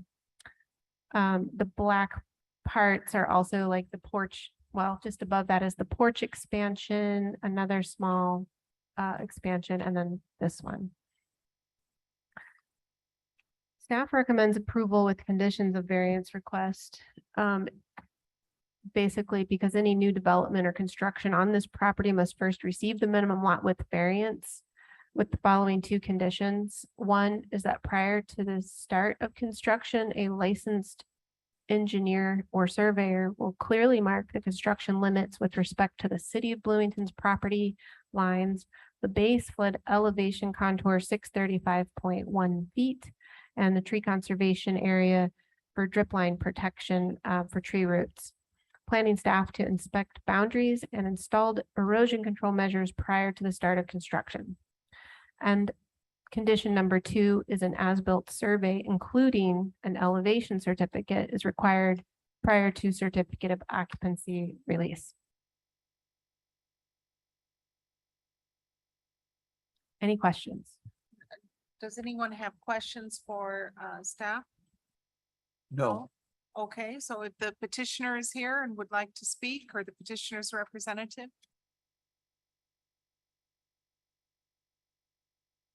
Hello. Are you Mr. Souders or Mr. Killian? I'm David Killian, Okay, Valerie and Great. Gail are back here. great. Okay, thank you. And if you would please, when you're finished signing in, raise your right hand.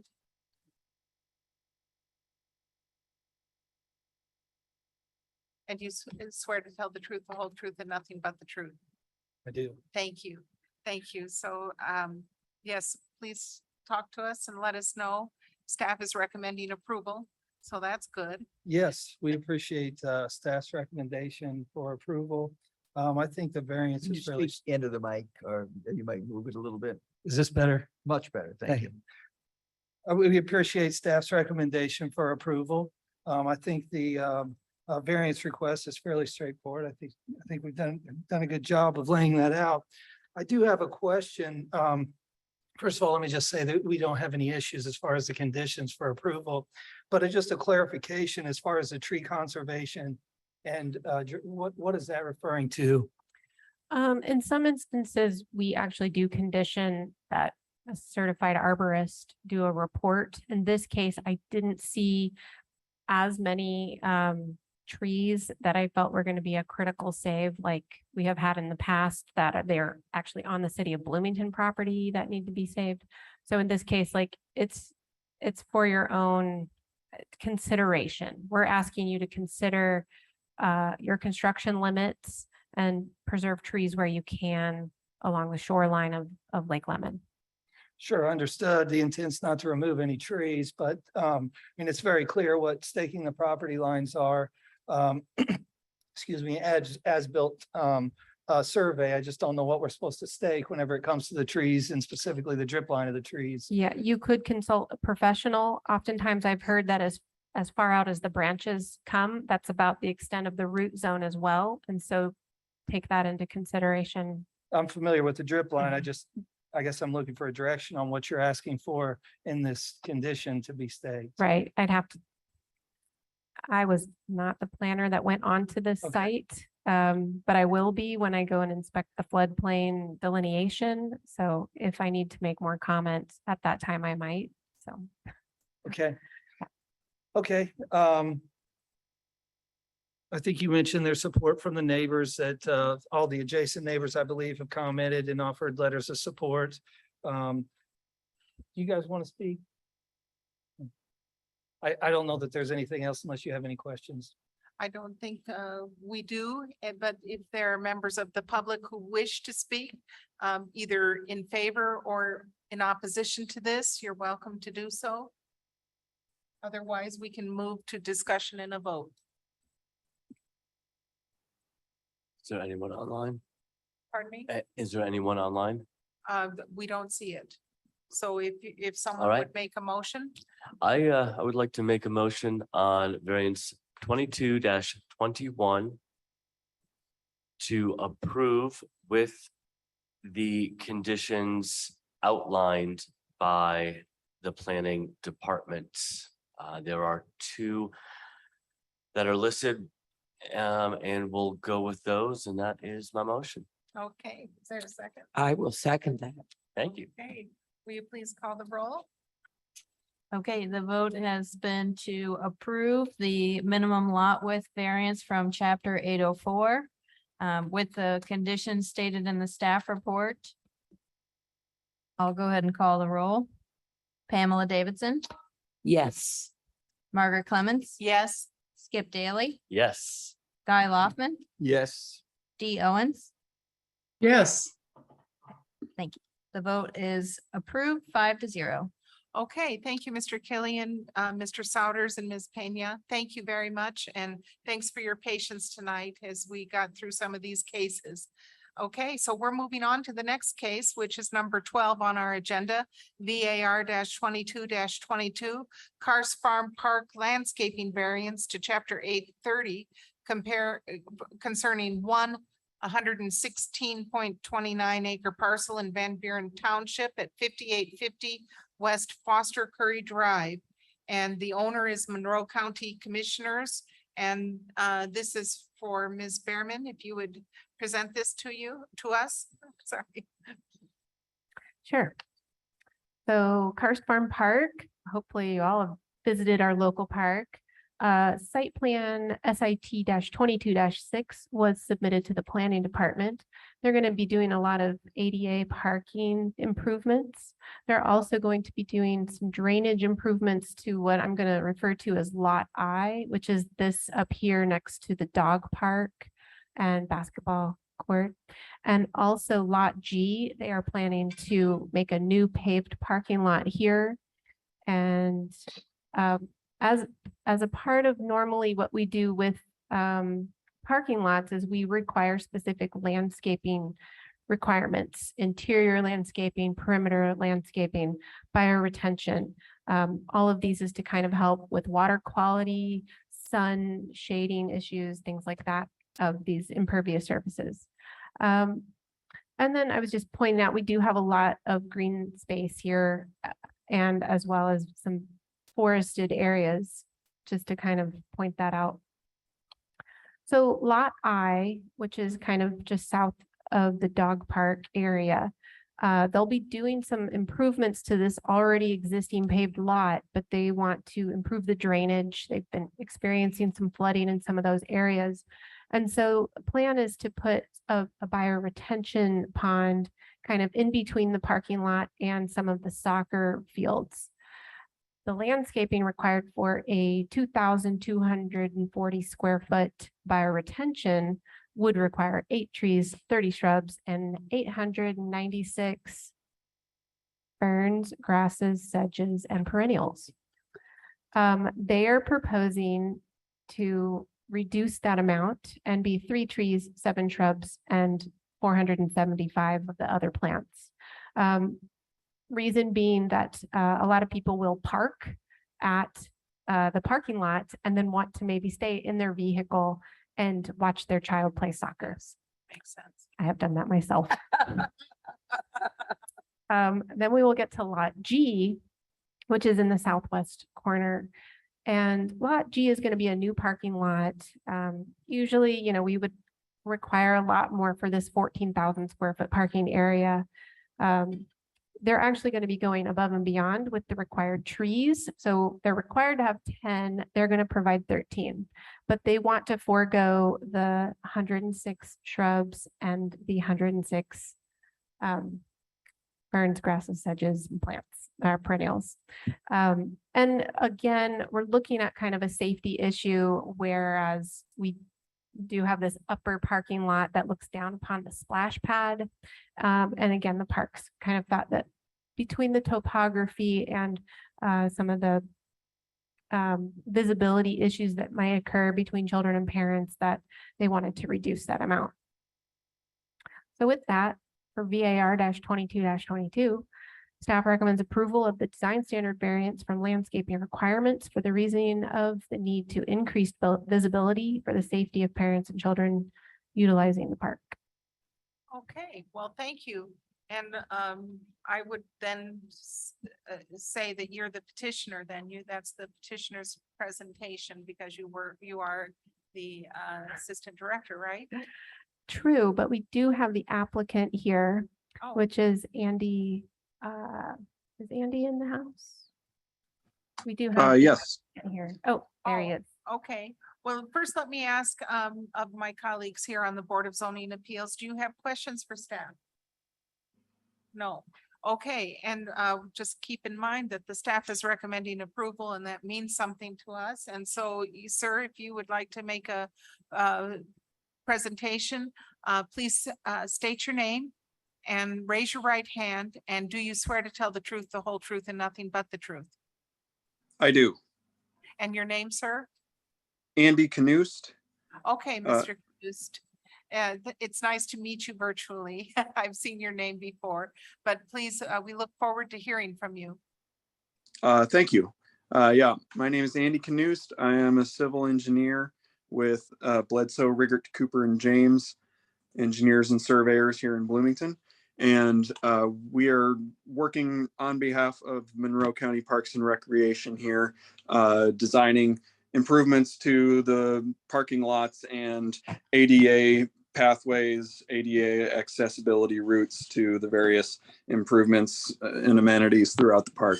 And in particular here, lots G and I need substantial improvements, and the variance largely relates to lot G on the southwest corner of the property, which is technically a new parking lot, and we would prefer to, have a little more freedom with the placement of landscaping around that parking lot, such that, the landscaping will mostly be on the south side of that parking lot to provide both shade for the parking lot along the south side and some screening up against the fence line with the fairgrounds to the south there. And considering that, the park, the Karst Farm Park has largely been developed over the years with a whole, a number of different parking lots, and such landscaping variances or landscaping requirements haven't really been applied throughout the parking lot in a consistent or applied throughout the parking lots in Karst Farm Park in a very consistent fashion. So we felt that, to be consistent with the other areas throughout the park, it would seem appropriate here to allow some flexibility with the landscaping in this new parking lot in the southwest corner. And also, as Tammy mentioned, for the rain garden, it's kind of in a centralized spot there, and it needs to be located there due to the topography and the drainage patterns. So the rain garden, that's a really good placement for the rain garden, but not necessarily a good placement for, tall trees that might inhibit sight lines around the basketball court and the soccer fields and so forth. So thank you for your consideration. If you have any questions, I'd be happy to answer them. It looks nice. It looks nice. Do members of the Board of Zoning Appeals have questions, or? No. We could go to questions from the public or comments in favor or in opposition to these variances. Is there any member of the public in person, online, or on phone who would like to speak in favor or opposition to these variances? Okay, is there a motion? I will motion that variance 22-22, landscaping variance to chapter 830 be approved. Is there a second? Second. Okay, please call the roll. It's been moved and seconded to approve the landscaping variance VAR 22-22. A vote in favor is a vote to approve the variance. Margaret Clemens. Yes. Skip Daly, Yes. Guy Lockman, Yes. Dee Owens, Yes. Pamela Davidson. Yes, and we love trees on a parking lot, shaded Yes. parking. That's great. I was glad to hear him say that. Yes, vote passes 5-0. Okay, thank you so much, Mr. Knust, and thank you, staff, for these thoughtful changes and for the thoughtful design. We're moving on now to item number 13, VAR 22-23, price setback variance to chapter 804 concerning a property at 7710 East Wildwood Drive. Mr. Brown, we're looking forward to hearing about this. Thank you. This variance request was triggered by residential building permits R-22-350, which was filed with the purpose of adding, removing, and rebuilding a larger garage with a second floor and an interior remodel. The number of bedrooms will remain the same, with 2 of the 3 existing bedrooms repurposed. While the existing permit did not accommodate the proposed or existing bedrooms, this has been resolved. A new septic permit has been issued, though my understanding is that the septic system has not yet been installed.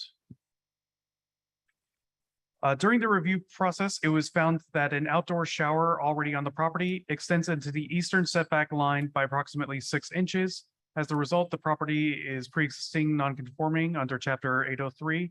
You can see the structure in question on the right-hand picture.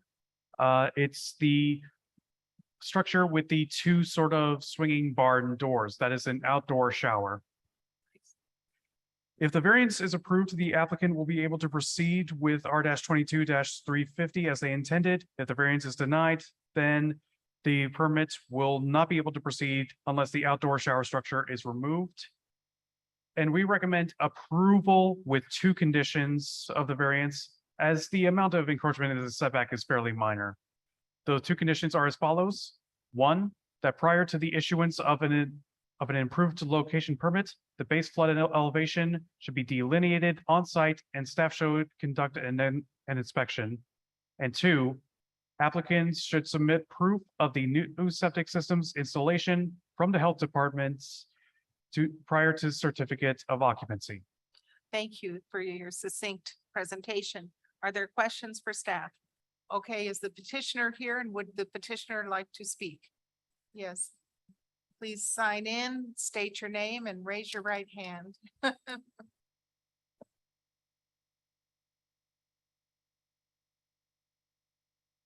Thank you for your patience tonight.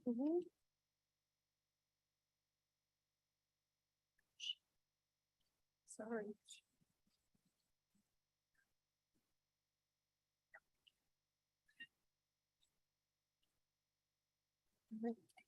Kathleen Price. Do you swear to tell the truth, the whole truth, and nothing but the truth? I do. Thank you. Okay, so do you want to speak in tandem or? I just. Okay. my support. Okay, great. So I have a question about, we have gone out and marked the floodplain area with flags. Will that be sufficient? I think if you would also be putting out silt fence for any of the changes, you just could put that as well. And then if you keep those flags and we can denote the construction limits, that would be great.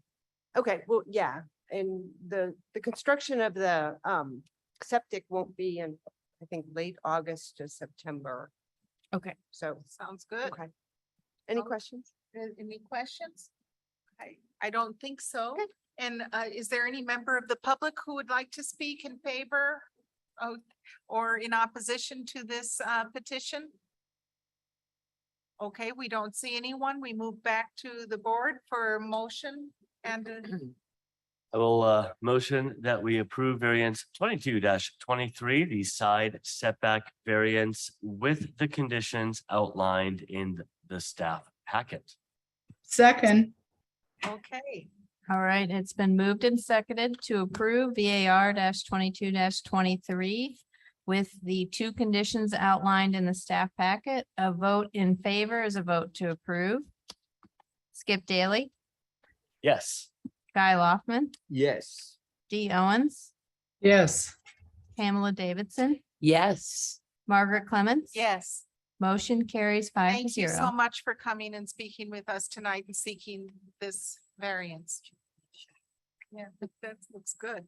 Okay, so we're gonna move on to item number 14, VAR 22-24, the nickel minimum lot size variance for a 1 acre parcel in Bloomington Township at 2225 East Mel Curry Road.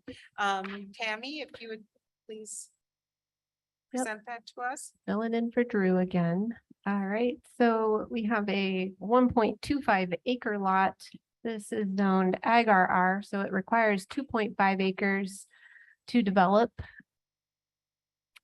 They are proposing a 384-foot addition to the front of the home. So you can see kind of the front of the home in this photo here. There was some damage to it. I believe their letter says some termite damage. So they're going to be kind of doing a renovation and then bumping out the front. All the setbacks will be in compliance. It's been otherwise reviewed under permit R-22692. And this was the site plan that was submitted. I would call this a plot plan, not a certified one necessarily, but not required for an addition as this. And with that, staff recommends approval of the variance request because any new development or construction on this property must first receive a minimum lot size variance. Okay, thank you very much. Does anyone have questions for staff? Not I. Okay, is the petitioner here and would the petitioner like to speak to us or address us? or we move on to public comment in favor or in opposition of this request? And if not, we come back for a motion and the roll call. Motion second and a roll call. I move in variance 22-24 approval with the conditions set forth by the staff. I second that. Okay, it's been moved and seconded to approve VAR 22-24. A vote in favor is a vote to approve. Guy Loftman, Yes. Dee Owens, Yes. Pamela Davidson, Yes. Margaret Clemens. Yes. Skip Daly. Yes. Motion carries 5-0. Okay, great. Thank you. And item number 15 has been continued by the petitioner. And now we move on to item 16, VAR 22-27, Laux front yard setback variance to chapter 804 concerning 19.21 acre parcel in Polk Township at 7845 East Chandler Road. And Ms. Crecelius, if you would be so kind as to go over this with us? Yes, I will. Just one moment. Okay. Thank you.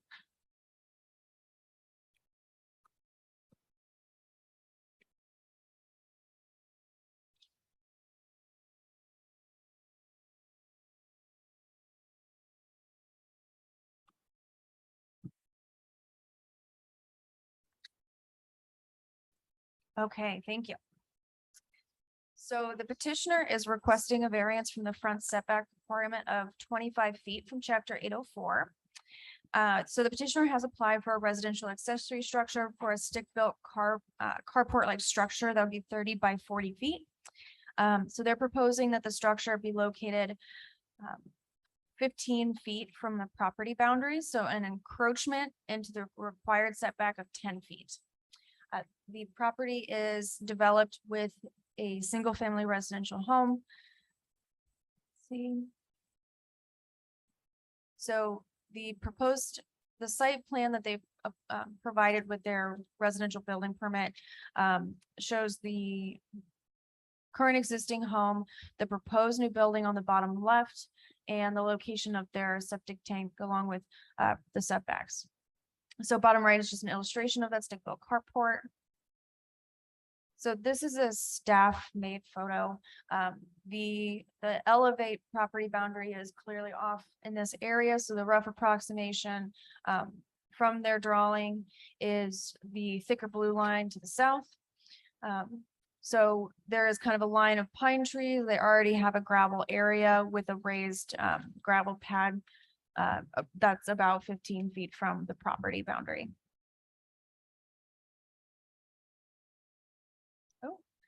So this is a site conditions map illustrating slopes that are greater than 13%. So the petition site is zoned forest reserve and also Eco 1 and Eco 2 area. So 12% would be the smallest restriction that they would need to have buildable area. So over 12% would require an eco variance, which we're not considering here today. So this is just illustrating that there is buildable area that's under 12% in the location that they're proposing, and also farther to the north, suggesting that the proposed structure could be relocated. So the petitioners already have and put down a gravel pad, although inconvenient, the slopes do kind of show that there are alternative areas that the structure could be built on. So staff is recommending denial to the front setback variance request from chapter 804 with the reasoning that the structure could be relocated farther to the north and meet the 25-foot setback requirement. Thank you. Any questions for staff?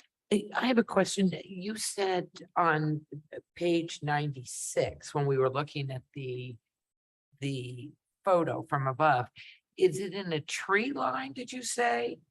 Right here, this photo. That is, would you explain that again? Yeah, so this photo and this one, they're both they're both aerial imagery that's pulled from our parcel boundary. It's either shown on Elevate or accessed when you overlay a perfectly, geometric layer on top of aerial imagery. It's not always accurate as to where that line is shown. So in both of these images, that it appears that their property boundary it's displayed farther north to where it actually is. So they did have this area survey, they have their property boundary marked. And so this photo, the thicker blue line is just an approximation as to where their actual property boundary is. And in this photo, it's the yellow line is their actual approximate boundary. Thank you. Yes, Mr. Daly. You're just reading my mind at this Yes. point. I'm trying to understand. So your recommendation for denial is not based on a public safety or an environmental or a nuisance concern as much as it could be pushed back to fit the 25-foot setback. Is that correct? Yes, it is. Okay. Thank you. Okay, those are good questions. And so I'd like to ask the petitioner or the petitioner's representative if they would like to speak with us about this. Are they there? I do not recognize any of the names under participants on Zoom. So if there is someone attending via Zoom, please raise your hand if you'd like, if you're the petitioner, the petitioner's representative, and would like to speak to us about this. Okay. Then we come for public discussion. Is there anyone here in the public who is in favor or opposed to this petition? Mr. Carmen, I just, we are speaking about, I don't know if you're here for Mr. John Laux. No, Okay, okay. So is there a member of the public who would like to speak in favor or in opposition to this setback request? Okay, so back to the public or to us, I mean. Yes, Ann? Well, there are always issues, so I just double checked. I did send them the meeting information. The petitioner, I'm a little surprised that they're not present. They have been fairly involved throughout this whole time. Is it something we should continue? Why don't I motion Yes, to continue continue. to the next, what would planning have an opposition to me to this being continued? I would have no opposition. to Because that. you're shocked right now that they're not present. I think that they would probably have comment on this. Yeah, and they've been happy to apply for the variance. They knew that this was coming, so it is surprising they might have missed this in their calendar. Yes, Should we, I recommend, I motion that we give them the benefit of the doubt and continue this. I'd like to hear from them and yes. so I motion that we continue this to the next meeting. I second. Okay, great. Would you please call the roll? It's been motioned and seconded to continue VAR 22-27 Lux front yard setback to chapter 804. A vote in favor is a vote to continue. Dee Owens, Yes. Pamela Davidson, Yes. Margaret Clements. Yes. Skip Daly, Yes, Guy Loftman. Yes. Okay, the vote is 5-0 to continue. Yeah, Jackie, you might say Okay, amend that we're on to continue item to- 17. Sure. It's On- continued to the next meeting, that August was- 31st. Pardon me? August 31st. Yeah. Oh, I was talking about the one you just voted on. Dave wanted me to confirm what meeting date it was. Okay, so we're moving on to item 17, right? Correct, yes. VAR 22-28 Grove Buildable Area Variance to chapter 804 for a 10-acre parcel in Indian Creek Township at 8223 South Rockport Road. And Ms. Crecilius, if you would be so kind as to tell us about this. That's a nice house.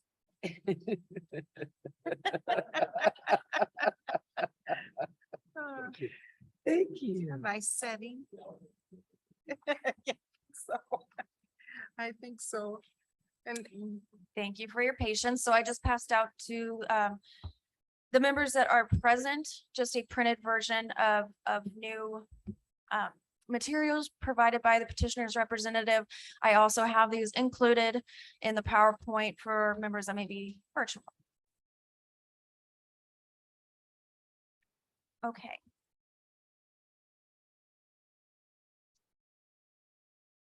So this petition request is a variance request from the buildable area requirement of chapter 804. The petitioner, Mr. Grove, is being represented tonight by Mr. Carmen. So the property is located off of South Rockport Road in Indian Creek Township, section 15. The property is zoned agricultural rural reserve, and its current use is as a single family residence.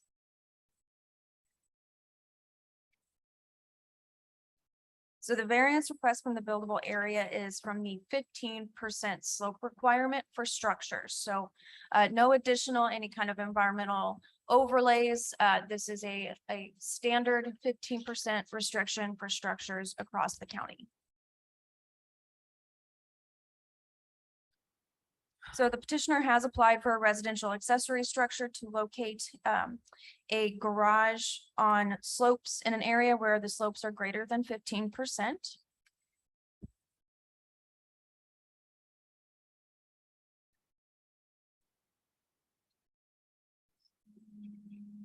The site does contain a location that meets the requirement of the ordinance, but would result in the removal of multiple trees. The proposed location by the petitioner may result in drainage issues for the petitioner's dwelling and would require the removal of multiple trees. So the petitioner's representative states that the other buildable area on the site is also the location of the septic system.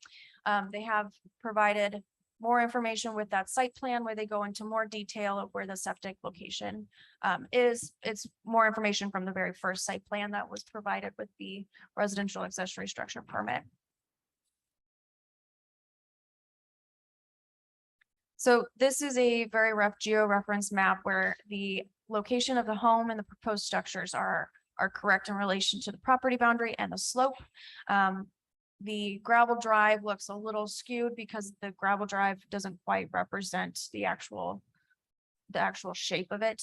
But using the house and the property boundaries, this is fairly accurate, at least for, estimating the approximate areas of buildable area and non-buildable area.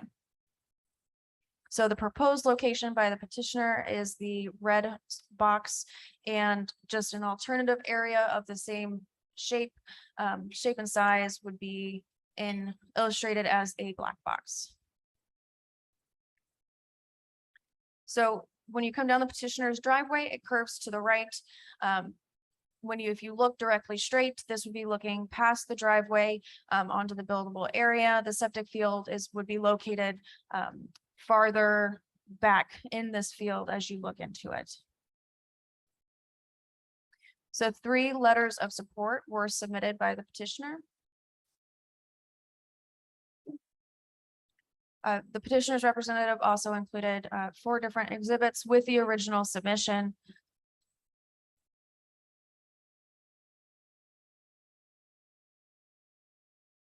Okay, so recently the petitioner's representative supplied a draft commitment for if the board considers approval. So they've described the real estate, the deed reference, a commitment to, I'm just going to go ahead and read a few of these points that on the right side of the screen under section 3, number 2, prior to any ground disturbing activity on the real estate, that the owners provide an erosion control and drainage plan to be reviewed by the Monroe County MS4 coordinator. That they would employ best practices for management of erosion control and slope protection. So since this is a new material, I would like to just kind of hesitate here for a virtual member to have a moment to look it over, and also for you to look at the paper material as just handed out. I do have my hand up. Is this an appropriate time to ask a question? yes, you can ask a question. I saw your hand, but go ahead, Dee. Okay, thank you very much. As I read through this material, the question that I wrote down in my paper is, where is the septic tank? Is it under the black box or is it not? So we have here a paper that Anne gave us. And the septic field is, I don't know if this is oriented. It's, yeah, there we go. It's there. Can you see that, Dee? It's Yes, in the yeah. right corner of the, In a red box at 2:00. at 2:00. But is that under the site where it was the black box on the picture that was shown previous to this material? It is indeed the other buildable site over the septic tank, wherever, whatever box is Oh, it's this. to the left. You can see it to the Okay. left. White printing and then the red box and the Okay. one that the petitioner wants to, oh, sorry, Anne. Sorry. You go can ahead. just take over. That's fine.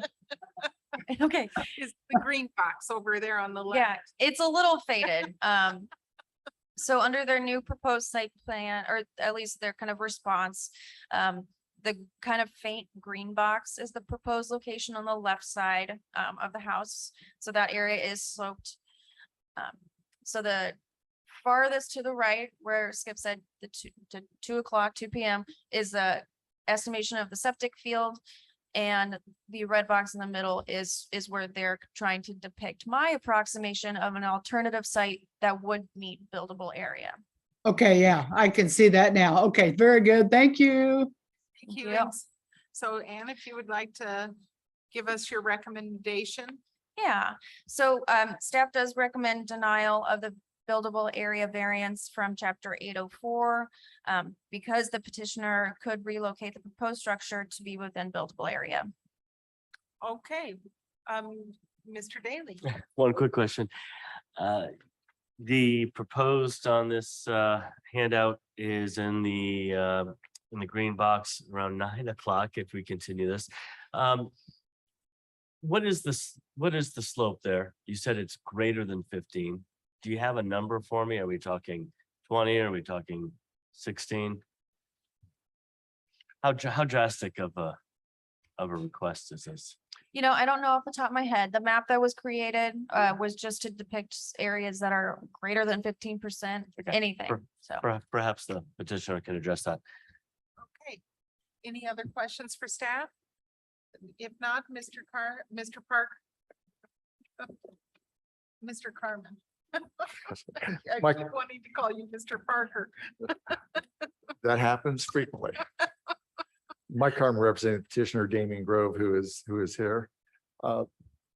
Just to orient you on what is being shown down lower left-hand corner, you see the blue, that'll be the property corner. That's his parents' property. Parents bought that and this area also, the larger, the whole thing in 1977. So it's been family property since then. They still reside there and they are one of the 3 letters of support. Damian bought this property from his parents in 2001. So again, perpetuating what is family property since 1977, and he would like to stay there. We actually disagree that the site that Ann has identified is an appropriate site. If it meets slope requirements, it's pretty tight. And then the question is raised, just what is it? If you had, one of the showings earlier showed basically the contour lines, and it's a pretty steady gradual slope. I mean, if this is less than 15, it just barely makes it. Other areas are just over 15. It just, the whole side there is a pretty general, even slope on it. But there you see the contour lines, how consistent they are of spacing. That tells you it's a very even slope down. And so this area that she's showing as meets it, where's our construction room? Where do we trench the drain line? Where do we trench the electric to get it to the building, if not into slope areas? That may be a footprint that barely makes the slope area, but it doesn't leave you any room to do any work that you're not into slope areas anyway, which still require variance to do that activity in the slope. So the site actually doesn't work for other reasons, which is why we, Damian put together this drawing. And if you could switch to that one. So these are characteristics of what's there now and why the site he selected we believe to be more appropriate. The utility connection you see in the upper left-hand corner, it's easy access to that. If we go to the alternate site, as has been suggested, we're going to bury the lines, which is what you want anyway. The line we buried, so we're going to have to trench it and go under the driveway to get to the alternate site for the electric connection. Access to the water is right there. You can see that one up in the upper left-hand corner as well. Same thing. If we access the water on the alternate site, we have to trench and go under the driveway to get there. What is not obvious from the photograph, but Damien's tried to label there, that area just to the east of the driveway is much more severely sloped. There's a significant amount of fill and to bring the grade up to have a driveway connection to the east side to the alternate site. We have a much easier and much less drastic operation for the driveway connection to the west side of that. The proposed location is an infill. It nestles this structure inside, from a slope perspective, inside the driveway and his residence, because that slope is like pretty constant eastward. And so to the extent that there's an issue of any concern for erosion control and drainage from this site, where's it go? It goes to his driveway and it goes to his house. And that we're not going to let that happen, but that's the reality of it. It's nestled inside to the upward from the house and the driveway. It is hard to see on the septic tank itself. It's just really, I describe it kind of northeast off of north and just slightly east of the structure there. So that's the tank, and then the pipes out to the field. Everything he's done on this property is permitted, and didn't raise any questions, but it is permitted. The building permit for the house, septic permit before any work was done. The commitment regarding erosion control measures and protection, with the exception of reference to the MS4 coordinator, is what Mr. Grove did anyway, without anybody telling him he had to. That's the way he built this house. That's the way he did the work for the driveway, that he did protective measures for erosion control, just because it's the right thing to do, and he will do it again, but we're put in the form of commitment for you, so you have that assurance. The site as selected, the roof will have gutters, eaves, downspouts on it, and that will be piped. Down here at the bottom, you see existing French drains. The drainage off the roof will not be across the open ground. It will be piped off the gutters down to this French drain. And then that carries to the pond you see here on the right side of that white area is a detention pond that has been created on the site years ago. So we don't believe there is another suitable site, everything considered, that this is a suitable site from the minimal disturbance activity that would be required to do water connection, electric connection, proper drainage, and it's nestled within as a kind of an infill within the existing improvements. And would ask you to approve the variance to allow this to happen, because the alternate site is really not suitable. Thank you very much. I just want to ask of my colleagues, do you have any questions for Mr. Carmen? I do have a question, Mr. Carmen. So the application you've done is for the site you prefer with the green over on the far side. And you're saying that the red box closer to the septic field would also be a viable site. Is that what you're saying? Have I got that right? Based on slope and site visit, it appeared that would be a viable spot. But the application was actually for the green dotted area right here. That's correct. Okay, thank you. Mr. So Carmen. what clarification, this structure will not be connected to the septic field. There'll be no wastewater. The water service is there is essentially the equivalent of garden hose. The connection would be that there's a farm line that it will connect into. So there will not be a connection from this site to the septic field. There will be no wastewater. I think what is the structure? An accessory, a barn, it's just a barn. He's got some equipment. He's got a workshop he's going to put in that, but it's the very typical accessory pole barn style building that you see around. A little bit better in terms of concrete slab and foundation you're going to see in some. Go ahead, come on up. This is Damien Grove. I'm sorry. He's more exact. No, it's not a pole barn. I apologize. It is not a pole barn.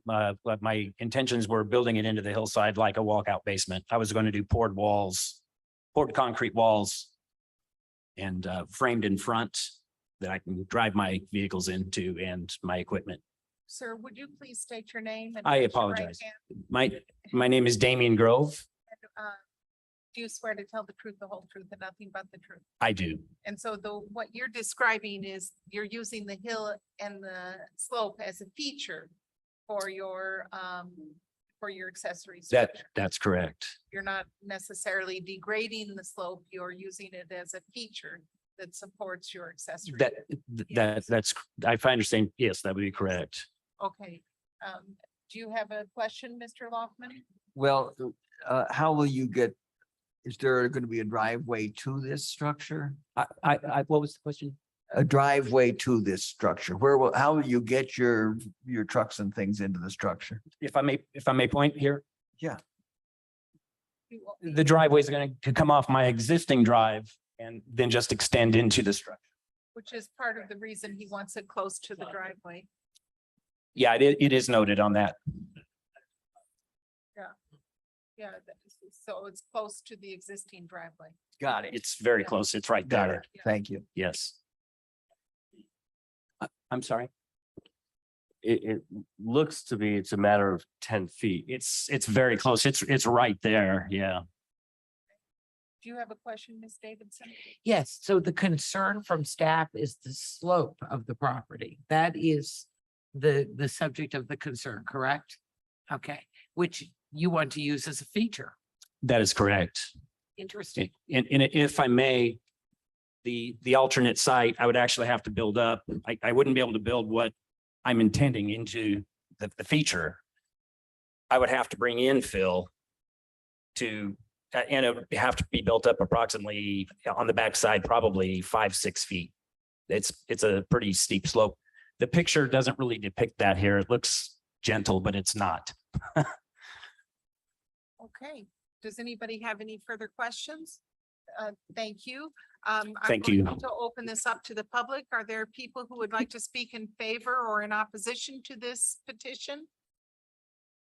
I don't see anyone. I move it back to the board for further discussion and or a motion. Well, I'm not quite ready to make a motion. There seems to be a factual dispute between as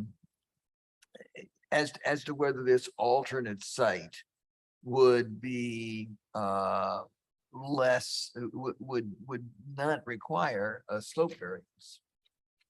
And the staff hasn't been able to tell us what the slope is on this site. And so based upon what I've heard today by the petitioner and the petitioner's representative, in my opinion, that nothing that they're proposing would be injurious to the public health, safety, and welfare of the community, that they actually may be acting with more ethos to the conservation of the land around them, number one. Number two, that the approval, including any of the conditions, may not, will not adversely affect the value of their property or the surrounding properties in any adverse manner. And that the approval, if we were to give one, including any conditions or commitments deemed appropriate, is the minimum variance necessary to eliminate practical difficulties. And he's discussed practical difficulties with regard to the utility hookup, the location to the driveway. And so in my opinion, and this is just me speaking, I would be in support of this variance. You know, because it seems to meet all three of the criteria for exception. But go for it and tell me where I'm wrong. well, my question is, there's the red proposed, the staff proposed alternate site. Yes. And the staff is saying that would not require a slope variance, if I understand it, whereas we are being asked to allow a slope variance. Am I correct? We're being asked to allow a slope variance, and you think the red box site, the alternate site, wouldn't require a slope variance. Is that right? That's correct.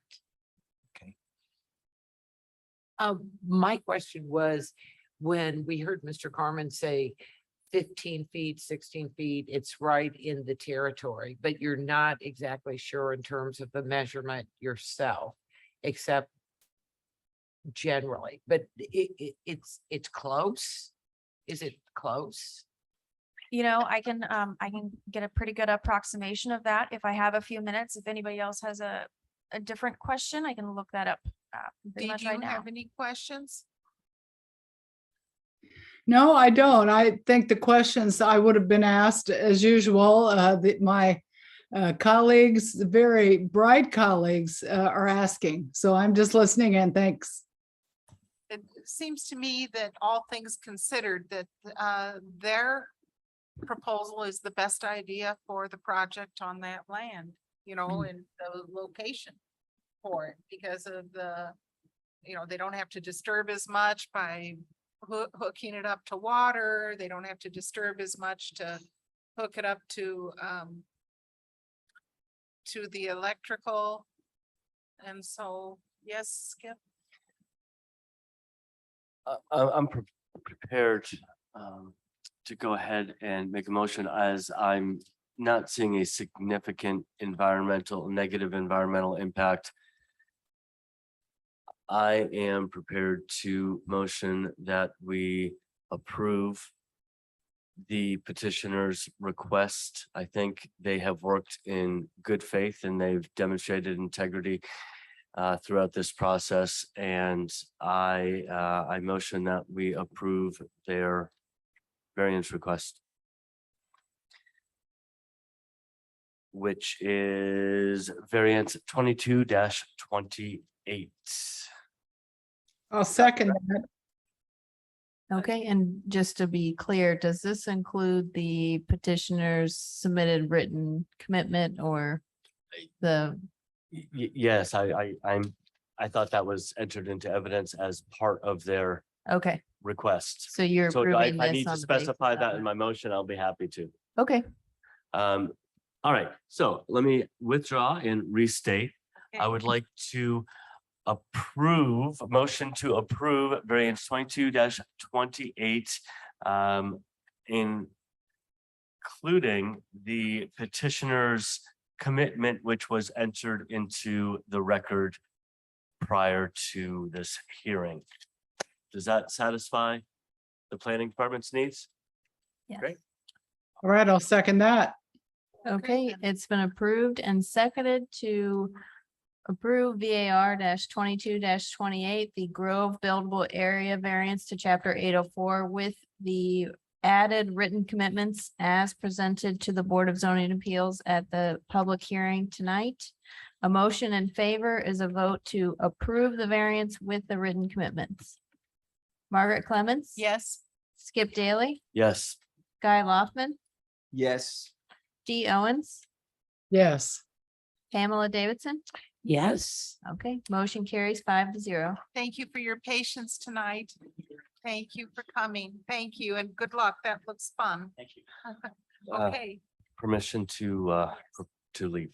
okay, Mr. Daly has to leave, but we can continue. We have one more case. And you have a quorum without me. And we still have a quorum now that we have Pamela.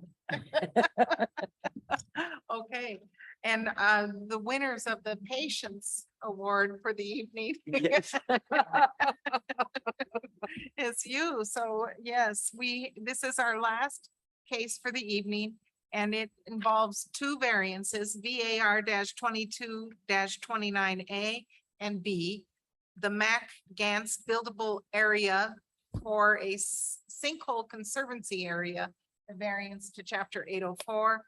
Mac Gantz sinkhole conservancy area variance to chapter 829 concerning a 20.5 acre parcel in Clear Creek Township at 2600 West Thrasher Road. And so this is going to be Ms. Crecelius. Thank you. Thank you, Margaret. Okay, so the petitioner is requesting two variances, one from the buildable area, which from chapter 804, which when we refer to buildable area, chapter 804 does list multiple features or items that are considered unbuildable. So the last variance we just saw was one of the unbuildable features is slopes greater than 15%. In this scenario, areas that are sinkhole conservancy areas are also considered unbuildable. So the second variance is from development of within a sinkhole conservancy area from the actual karst chapter, which is chapter 829. So the petitioner is proposing to demolish the existing home on the site and utilize the foundation to rebuild a single family residential dwelling. They have proposed that the new dwelling would cantilever a section of the structure over an area that would encroach into a sinkhole conservancy area. So the slideshow is currently showing a couple of photos of how the property currently exists of at least the single family residential structure and the approximate location in Clear Creek Township. So these are two pictometry views from 2021. This is actually a large enough sinkhole that if you, the upper left photo, you actually can kind of see the shading and dimension of this one singular large sinkhole that is behind the home and in between the home and the larger barn in the back. Big sinkhole. So for sinkhole conservancy areas, chapter 829 states that SCAs shall be established. Sorry, wrong section. So for all sinkholes greater than 1/4 acre in size, that the sinkhole conservancy area shall at minimum encompass all of the area within 50 feet of the post-development sinkhole flooding area, which is determined by chapter, which is determined by 829-6, or all of the area within 25 feet of the sinkhole, whichever is less. So the petitioner's representative, they did have a sinkhole flood area.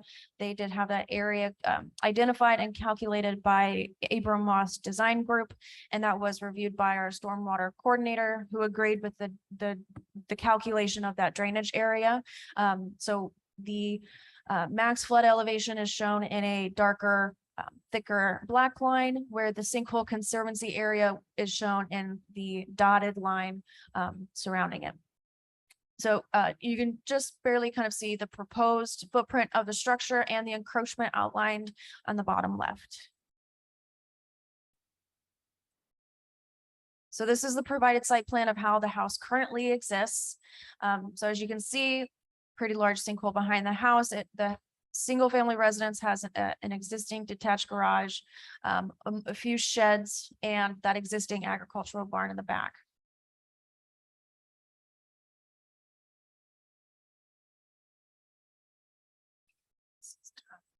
This illustration site plan shows the multiple new buildings, but what we're looking at here is the footprint of the new structure of the single family residential dwelling and the overlap into the SCA area. So a few photos from when staff visited the site. So the home is currently vacant.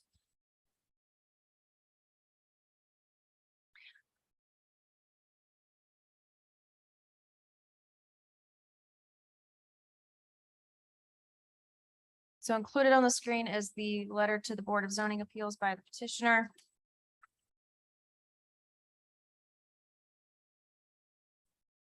So staff has found that there's plenty of buildable area on the site. We have found no reason why the petition site could be redesigned to be located within the buildable area and outside of the sinkhole conservancy area. So the proposed home is approximately 3,000 square feet with a small area where the petitioner would be proposing an encroachment.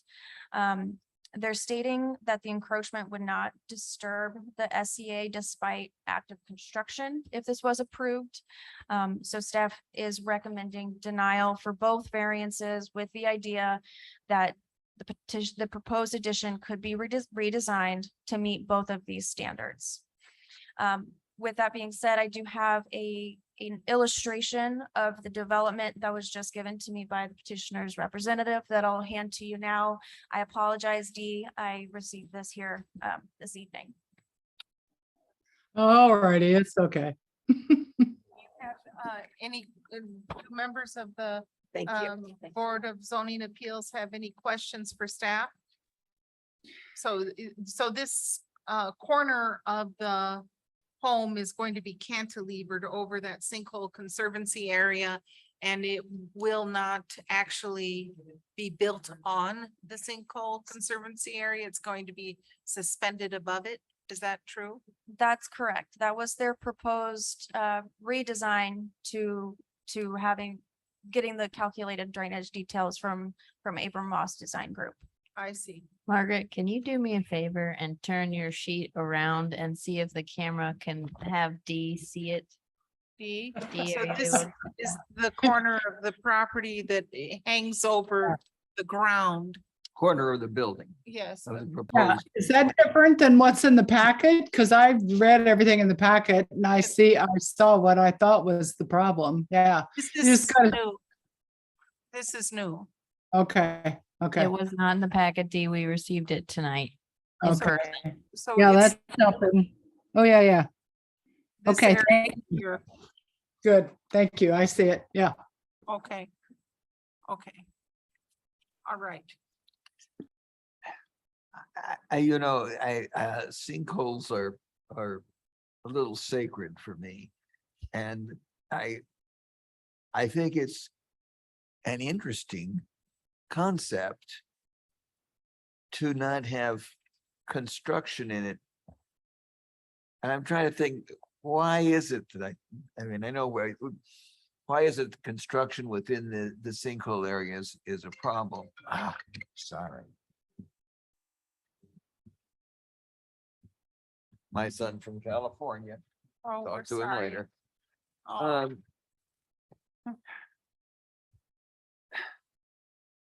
So it seems to me one of the reasons we have that setback is so you don't get water from the roof falling in it. I mean, it's to keep extra water from the roof falling in there. Because water is going to be channeled there. So it looks to me like there's going to be a little extra water maybe going in it. Into the sinkhole area. Would it's a little out of, do you know, would there be any disturbance of the land in the sinkhole area at all? Or would they be able to build the foundation? And I assume that they might need to temporary construction. They're going to have enough area to build it. Maybe we'll have to wait for them unless you're confident you know that. So there will be construction and disturbance during, like you said, during construction. So this is the buffer area. So you're asking, will there be construction within the sinkhole actual closed rim? No, I'm saying in the buffer area, will there be construction? They've got this cantilevered, so there's no. I would build- imagine that they would have to disturb it in order to build the cantilever. Yeah, I would too. Thank you. Thank you. And is the reason for this unusual design to use the existing foundation? Is that the purpose of the design is to, yeah, they've all nodded yes to that. okay. Okay, so I think it's time to speak to the petitioner, the petitioner's representative. If you would come up to the podium and will all three of you speak? Just probably Oh, two of us. Okay, so if you would kindly, both of you sign in and then both of you state your names. My name is Joel Kiefer. I'm a Oh. project manager with Laurenwood Builders. Okay, thank you, Joel. It's nice to meet you. Nice to meet you guys too.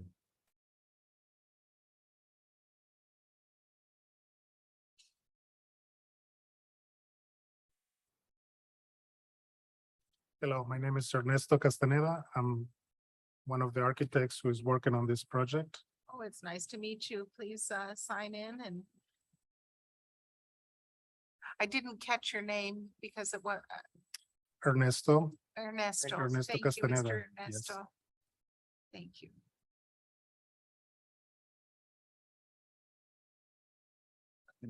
Alex Miner also was a part of he's an architect that was a part of this project too. So, Great. So could you What both questions? raise your right Oh, yes, hand? of course. And do you swear to tell the truth, the whole truth, and nothing but the truth? yes, ma'am. Okay, thank you. So. Yes, please proceed. Well, as the pointed question, I think, was what's gonna happen, Guy, when we construct the building to the sinkhole buffer area. And then- It's not my only That's concern, but it's one One of them. Our plan is to, of course, put up the traditional silt fence to protect against erosion. But our plan is to go a little above and beyond and put an orange construction safety fence there. So it's gonna be difficult for us. There's gonna be some tight ladder placements when we side the house, but we'll stage the build appropriately so that we don't get machines in the sinkhole area. We don't have, or in the buffer zone, I should say, in the SCA. So, we've kind of, when Ernesto and Alex developed this cantilevered idea, we thought, okay, how are we that's kind of where we came at it from, is how are we going to do this without disturbing it? Because, we're obviously sensitive to the issue. Does that help answer one of your concerns? Yes. Okay. What other questions do you guys have for us? Are there, I don't know how large this plot of land is, but is this other than saving the foundation? Are there other sites that are available on this property to build a new home? We were discussing that with Kevin, who's watching, Kevin Potter, the structural engineer. And this saves the foundation, allows for a basement to be part of the build still. And it also, we've already been approved for a robust septic system that incorporates not only the bedroom in the house, but a bedroom in the arts and crafts studio that's proposed. We have not applied for a building permit yet because once we did the sinkhole calculation, we realized that as it's designed, we were getting close. So we did the calculations with Ms. Moss and with Kevin. And it certainly fits the property and fits the homestead best, no question. There is some slope going the opposite direction of the house. Go ahead. What were you gonna say? Yeah, go ahead. Yeah. To follow up on Joel's response, yes, there's definitely space we have a very vast area to build any other place, certainly, as planning mentioned. But the exercise here is more of an economic drive here. We started in a very conscientious way to utilize the 6-inch structure, but after analysis, structurally, it's not in a good shape. So what we have left is the foundation. Foundation for a full basement is costly, so we're trying to preserve that at the very minimum. And so that's where we are. We did the addition to the back of the house, to the north of the house, and the encroachment into the conservancy area is relatively minimum to the size of this. And also the engineer, Chelsea Moss, did the calculation of the maximum flooding area. We're not even close to where the house is located. So in one of those big rains, the amount of water will not reach the house, not any close. So if that is a concern. We have some stats here that are just kind of interesting. The SCA area at its most will cantilever 7.27 feet. The structure will cantilever over a hover 7.27 feet. In the end, we're only talking about a foot of elevation in the buffer zone that's going to be covered. And the total square footage is like 65 square feet that is going to be covered by the cantilever. are you, I don't want to be, I don't know how to ask this question. But are the owners really apprised of the potential problems that can come up with building so near a sinkhole? I mean, because, you know, we're a unique environmental area in the country in that our bedrock is so soft and it's so close to the surface that when there are major rains underneath the ground, it washes away, and they're you know, there's sinkhole failure, you know, in our region. I mean, down in Kentucky, the Corvette Museum had a sinkhole failure, and you know, there are problems. Are they fully apprised of that? Yes, ma'am. Okay. Certainly. Yes. Yes, I just wanna add to your question. When we talk to our clients about the circumstances of this and how the engineers will resolve this, Yes. they actually took it as a great opportunity, as an architectural feature, knowing that the house can cantilever over this area. Yes. So totally aware of it, totally aware of the conditions of the sinkhole and maybe possible consequences of this. But as you can see, we prepared those at the very last minute just to show you that's a real actual model of the topography of the site and the size of the house and such, so that you can see that it's almost imperceptible, the area that the house is covering over this area. Well, it looks very thoughtful and very innovative and very creative solution in terms of integrating and conserving, you know, building materials that have been used in the past. So environmentally, it's very conscientious, you know, and the cantilever technically resolves most of the setback on the Sinkhole Conservancy area. So I'd just like to give this early indication to my colleagues that I'm inclined to allow this variance, even though for Sinkhole Conservancy areas, I normally don't. But it seems to me as though they've been thoughtful in the environmental reuse of an existing structure. They're using pretty much the same footprint with a slight enlargement that they've cantilevered over the problematic area. And to me, as long as the buyer is aware that, you know, we're into a whole new game as far as flooding and storms and wash away and all of that, as long as they're aware of that, in addition to the other developments in this area, you know, which can change things for sinkholes as well. That I would be inclined myself to approve it, but I don't know what my colleagues are. We have to hear from the public too, but yes. I had a question for staff. With a sinkhole, what is the impact of water? You know, we know ground can give away and soften and disappear and create a sinkhole, but what does water do to an area like this over time? Because it is true, our rains are harder, you know, more intense. And so is that a real problem for these builders? And will it affect the insurance of this home? You just wonder about that as well. There's the floodplain right there. That's the Yeah. floodplain. I wonder. I You know I can anything speak about to Guy's point about water from the roof coming into the sinkhole. We'll pipe it to the with the drainage plan, and we'll pipe it out. You know, we tile all our gutters as a rule on new builds anyway. So we'll keep outside of splash and hitting the siding and coming into the buffer zone, possibly the roof water will be guttered and tiled away from the structure. Yeah, there is an existing foundation and you want to reuse it. Does the existing foundation have that angle that the cantilever extends over? It's sort of odd for a foundation not to be rectangular. No. The existing foundation is just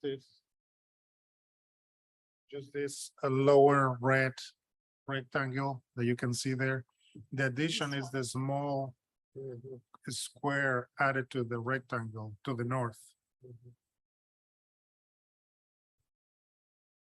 So Okay. as a point of clarification, the existing home is a little larger than 2,000 square feet. The proposed home is about 3,000 square feet, and the area where, if you look on your screen, this is the existing footprint. So currently, the house, if it was built today, this footprint would be in compliance with the standard that we're looking at. The proposed area that we are talking about that would encroach, this area would be a new foundation. There is no foundation there. So the portion, the addition would be a new foundation. That's correct. Yeah, we have talked to, So you're saving the existing foundation, adding some more. yes. Okay, is there any reason you couldn't just move in the other direction? Certainly we can move it, but the programming for the house kind of is dictating how the shape of the house is. Coincidentally, where the encroachment happens, that's where the mother-in-law will be having her bedroom. So everybody's aware, of the conditions. We're relying on our structural engineer, Kevin Potter, who gave us basically the okay that we can do this architectural feature of the house to allow us to cantilever cover over the conservation area. And we may be understating a little bit of how, I know we've got 20 some acres and that seems like a lot, but if you take a look at this map here, I mean, our approved septic field, we've got our main pipe going all the way back to behind the arts and crafts building. And so it gets thin and pretty quickly as far as buildable area and where it would make sense to put the house. So we wanted to use that basement is what we wanted to do. But B, we also, it does make the most sense. And one other point that is interesting is that garage shows no structural failure at all. And it's in a long time ago, it was built in the SCA, right? And I'm sure the SCA wasn't even around, right? Probably. And when that garage was built, but it's got a retaining wall and a kind of a built up parking area, and it's not, this shows no sign of failure, just anecdotally. But I don't know if north is north here, okay. If it was moved, see, west 7.27 feet, then it wouldn't encroach at all. Is that right? If it was designed so that wall and that wouldn't interfere with the basement if you just move that wall. I know it's would take redesign, but I don't. We'd redesign and we'd lose some basement square footage and have to add some basement square footage. But you could still reutilize the current foundation. We would try, certainly, yeah. Yeah. When you start hacking into it though, we worry about the ramifications of not being able to use it cleanly as the square that it is right now. I guess I don't have a really good idea exactly where I haven't understood yet where the existing foundation is with relation to this. Right. There's the entrance. That's the entrance to the basement right there. Exterior entrance. Okay. And this here is the current basement as it is dug. Okay, and okay, I think I get it now. Okay, I get it now. In order to go as far north as you want to go, you need to go that extra 17.9 feet, or else you got to make the house 17.9 feet smaller. And then where's grandma gonna? Right, pretty much. Okay, thank you. Okay.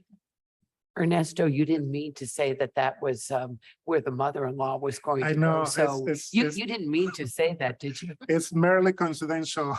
Okay, it's on record now. I just, Please take that out of the record. okay. Yeah, I'm worried about Okay. that. Well, I just want to see if there are members of the public who would like to speak in favor or in opposition to this petition. There's no one? Okay, I move it back to the Board of Zoning Appeals for further discussion and of motion. I still say I'm in favor of it. I think that they have proven all A, B, and C of the rationale of the criteria as far as they're not harming the public health and safety of the community. They are not going to adversely affect the value and use of adjacent property. And that this is the minimum variance needed to eliminate practical difficulties. And they've got a really innovative approach.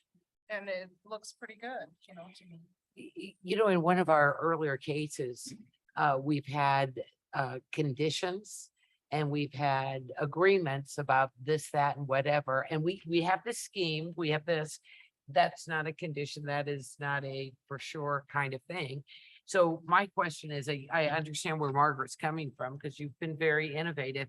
What kind of assurances would make us comfortable to make sure you said you aren't going to bring machinery, you are going to take care of diverting water from the property, things like that? Would that be a good solution to work on a few conditions to make sure it's as it's been presented to us?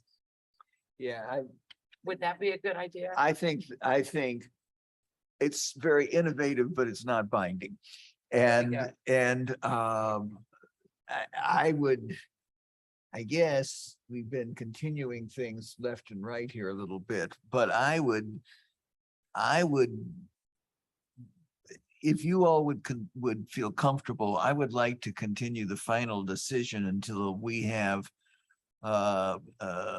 binding commitments that you're not just going to build oh, never mind, that was a hassle.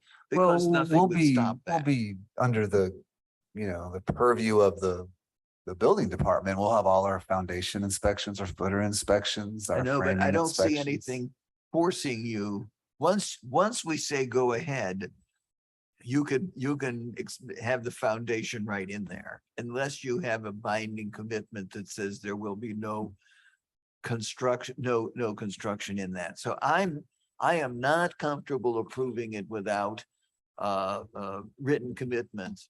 And you don't have that today. So I would vote no today, but Okay. I would be willing to continue it so you all can come up with.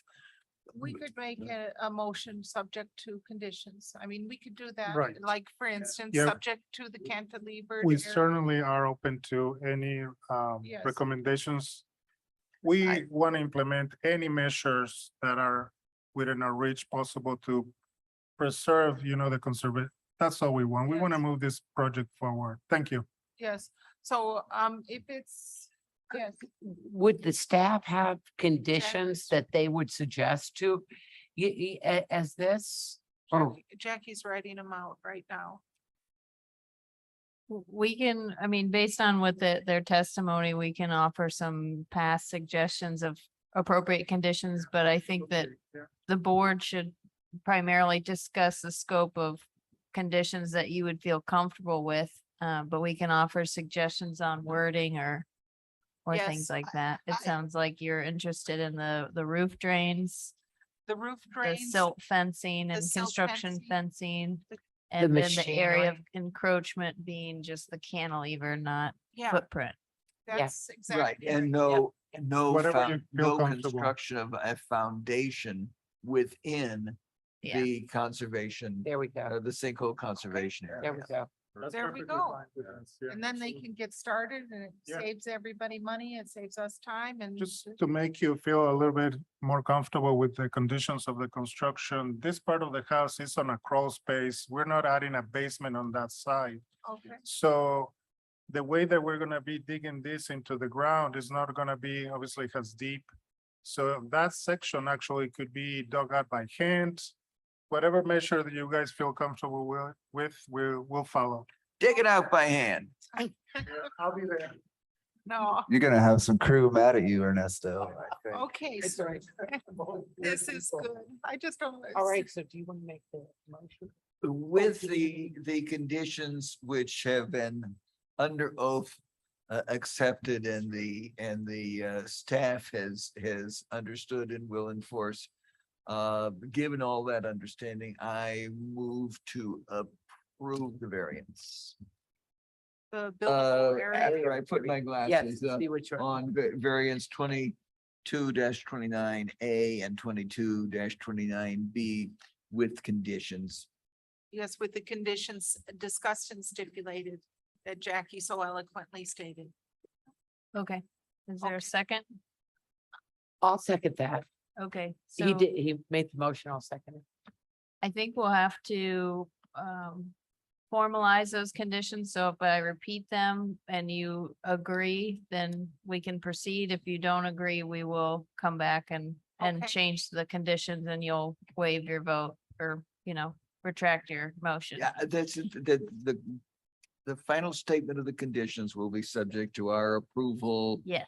Good, I want Okay, that. so the vote is to approve VAR 22-29A and VAR 22-29B, which is the buildable area from the Sinkhole Conservancy area from chapter 804, as well as the 829 Sinkhole Conservancy area standards with the following conditions. That the petitioner tie in roof drains to divert water from the SCA. That the silt fence would be placed to avoid any heavy equipment within the SCA. And that the area of encroachment into the SCA as proposed in the site plan of the packet shows that the structure must be cantilevered over the SCA and no foundation within the SCA. All right. You did that And very no well. construction of the foundation within the SCA. They'll hand dig there at the limit. Okay, I don't believe there'll be any construction within the SCA at all because the crawl space will be outside of the SCA. Is that correct? Got it. Okay, Thank you. all right. So a vote in favor is a vote to approve with the conditions stated. Margaret Clemens. Yes. Guy Loftman, Yes. D Owens, Yes. Pamela Davidson. Yes. Okay, motion passes 4-0. Thank you. That looks like a. Thank you so beautiful- much. Thank you for your Thank you. patience And tonight. thanks for your work on this. We really appreciate everything. Thank you. Thank you. Good Goodbye. luck. It sounds fascinating. Yeah, we can't wait to see. Thank you so Send us much. pictures after. Thank you. Thank you, you guys. Okay, so you had a trial by fire tonight. It went really well. You did really well. Welcome, Pam. Welcome. You're a natural. Is there a motion to adjourn? Motion so moved. Yes. Okay. All right. Me, we're all driving over Thank for you. pie. Thanks, everyone. I don't have. Okay. Okay, kids, thanks. Night.